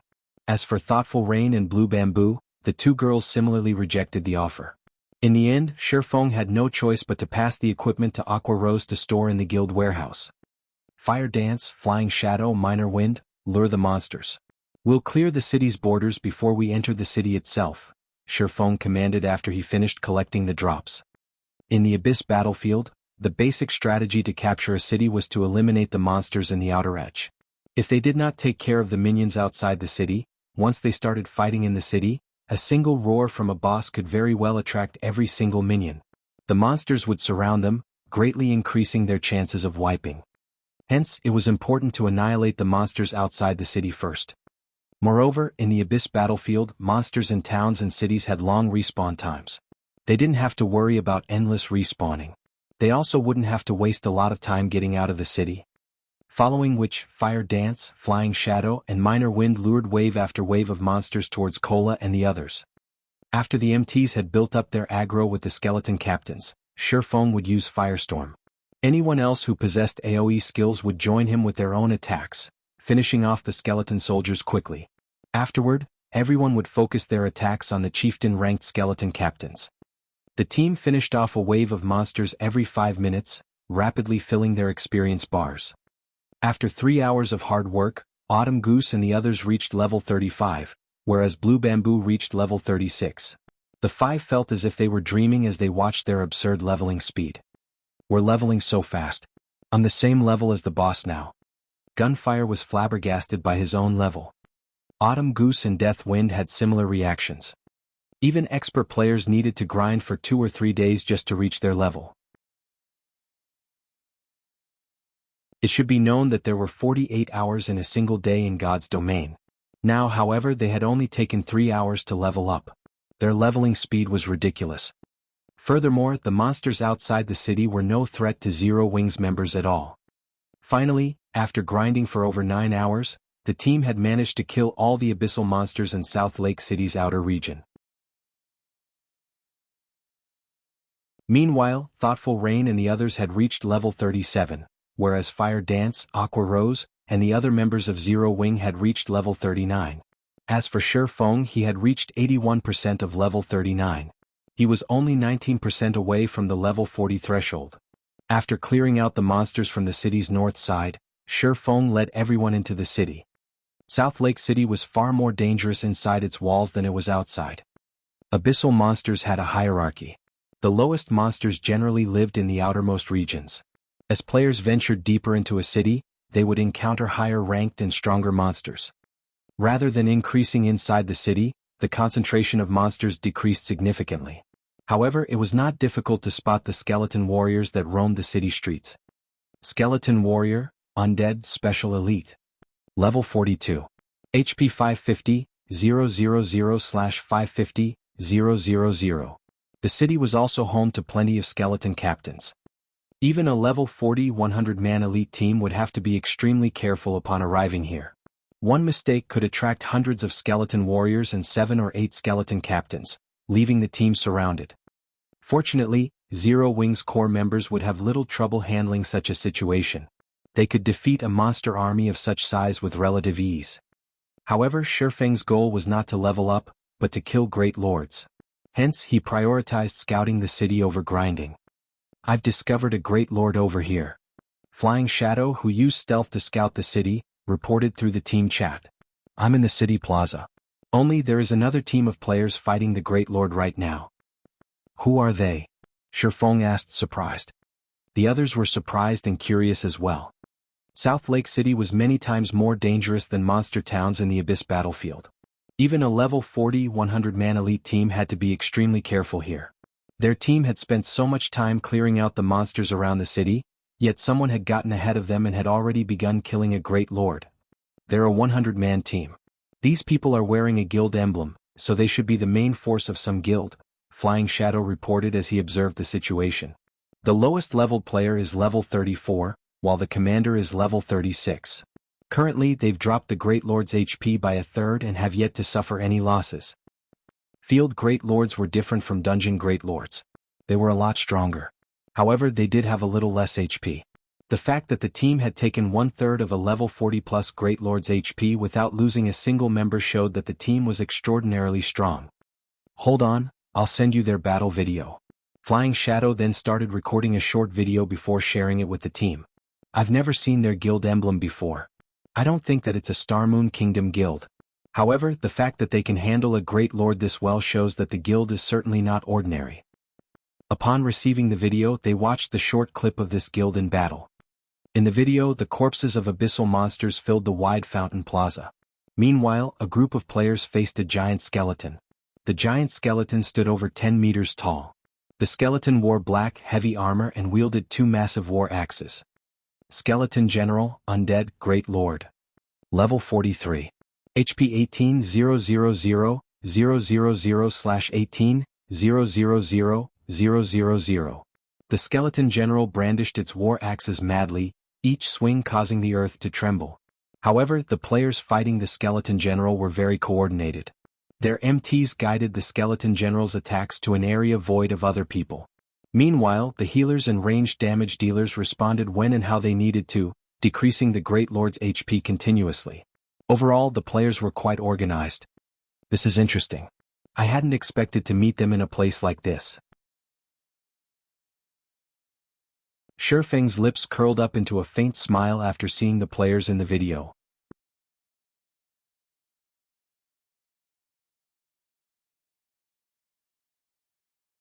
Chapter 8:14, Legendary Guild. These people have relatively good combat standards and equipment, but why haven't I heard of this guild before? Even after racking her mind, Aqua Rose could not figure out which guild these players were from. The Skeleton General displayed frightening power. Not only did it possess extremely high strength, but it was also very fast. Even for Cola, tanking this Great Lord would be a burden. Although these players did not possess an MT like Cola, who had extremely high defense and strength, they made up for the lack of strength with the cooperation of 4 MTs. The team's damage dealers also kept the boss in check. This made it possible to raid the Skeleton General.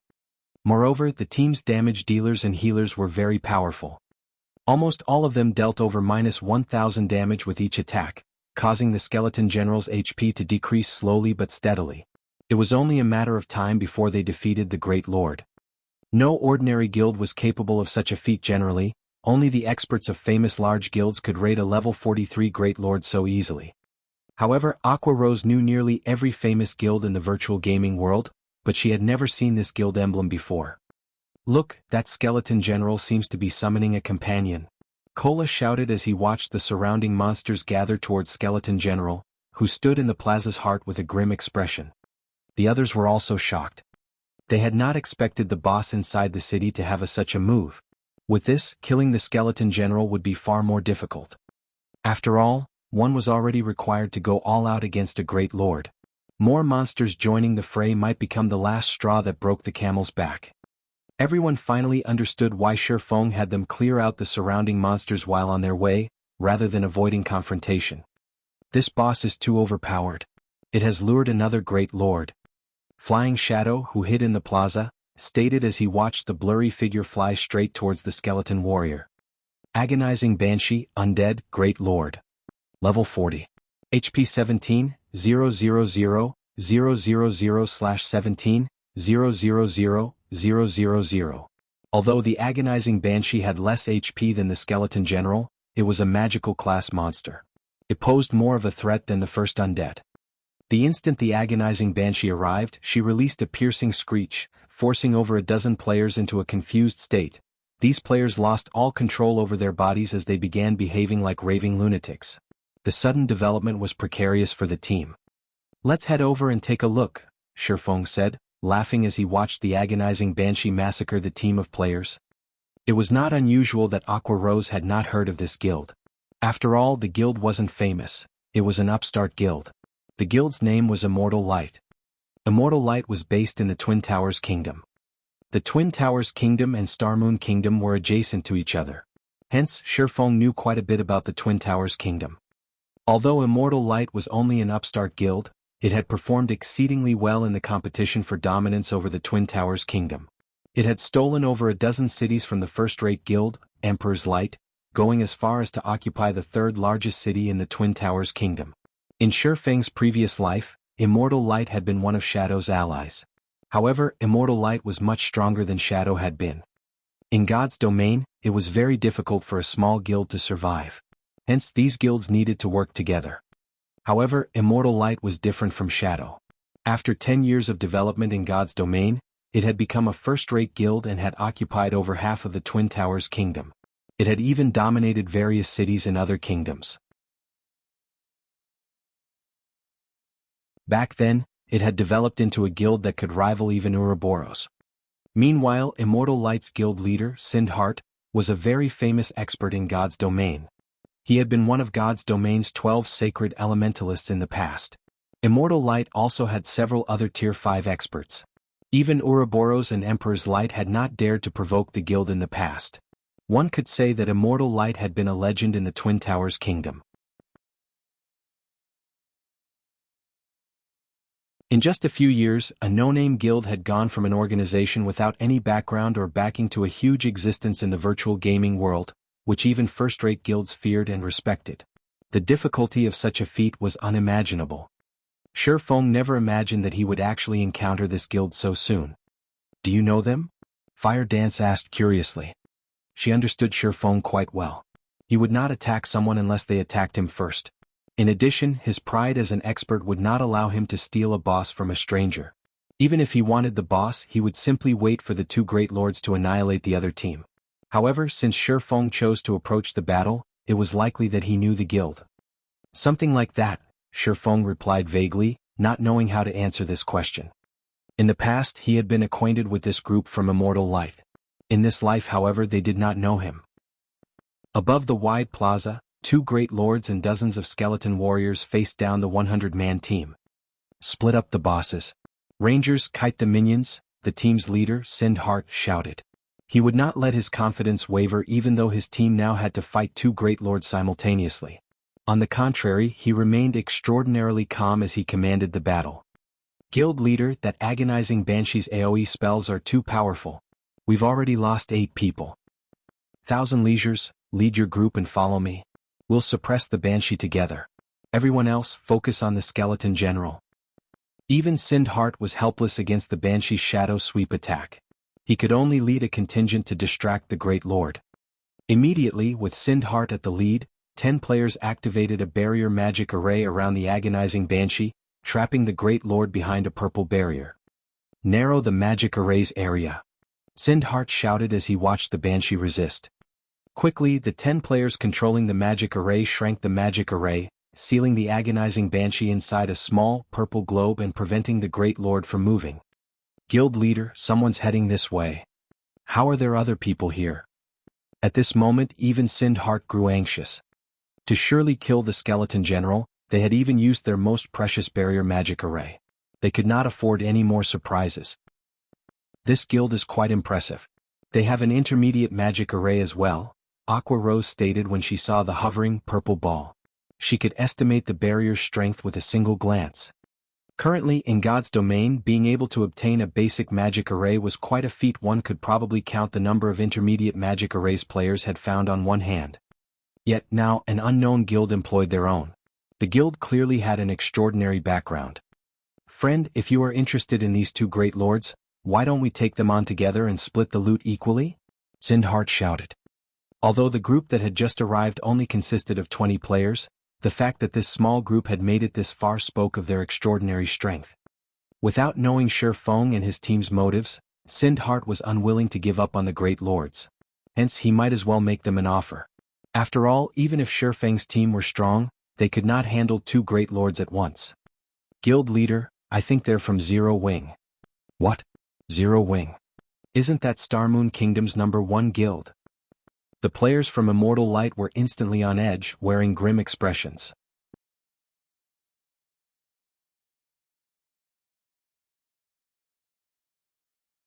Chapter 8:15 Zero Wing takes action.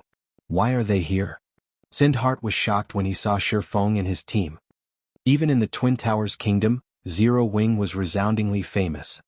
Starting out as a small guild, Zero Wing had faced down the various large guilds in White River City, becoming White River City's overlord. Later on, it successfully repelled the Dragon Phoenix Pavilion, a super first-rate guild. However, this was not Zero Wing's greatest achievement.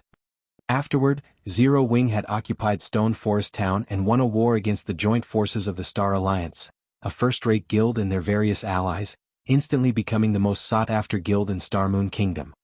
In addition, Zero Wing was a guild of experts. Its guild leader, Black Flame, even ranked 51st on the God's Domain experts list and had been given the title of Sword King. A recently established guild like Immortal Light could not possibly compete with a guild like Zero Wing.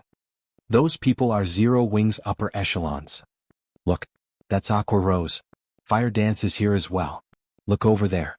Isn't that Violet Cloud, Cola, Turtledove, Minor Wind, Shadow Sword, Blackie, and Yi Wumian? Why are so many of Zero Wing's experts here? Immortal Light's members panicked for a moment. Aqua Rose and the others were all publicly acknowledged top-tier experts. One of them could exterminate a 100-man elite team by themselves. Haha. I never thought our guild would be so famous. Even a guild from another kingdom knows us. Blue Bamboo could not help her pride as when she saw the Immortal Light's collective anxiety. I wonder when my name will be as famous as Big Sis Fires and the others. Fire Dance and her fellow echelons couldn't help but laugh when they heard Blue Bamboo's excitement. In reality, even they had never imagined that they would one day become famous experts in God's domain. Before they had met Feng, they had never dreamed of such a thing. Now, however, they were targets for players' admiration. Is Zero Wing really such an amazing guild? When Autumn Goose overheard the Immortal Light's members, she was shocked. She and her companions were independent players from the faraway Dark Knight Empire. Hence, they had only heard rumors of Zero Wing's strength through the forums. They had never witnessed the guild in action. In their opinion, however, even the large guilds in the Dark Knight Empire were subpar at best. Hence, how strong could a guild from a kingdom possibly be? However, after witnessing these players' performance, they had a clearer understanding of the guild's strength. They felt that Zero Wing was different from those large guilds in the Dark Knight Empire. Yet, it would seem that Zero Wing was far more powerful than Blue Bamboo and the official forums made it out to be. Guild leader Sind, rest assured, we aren't here to steal your bosses. However, we won't help you with these bosses either. If you can't handle them, give up. We'll take over from here, Feng said, shaking his head as he responded to Sindhart's proposal. Level 40+ Great Lords were not easy to find, even in the Abyss battlefield. Moreover, a Great Lord dropped far better loot than a Lord. Monsters of such rank generally dropped top-tier equipment. Even in Zero Wing, level 40 top-tier equipment was still quite rare. Hence, he could not afford to split the drops. Hearing Feng's answer, a huge weight lifted from Sindhart's heart. Zero Wing was the #1 guild in Starmoon Kingdom. The guild's upper echelons would not break their word easily. Thank you, Sindhart said with heartfelt gratitude.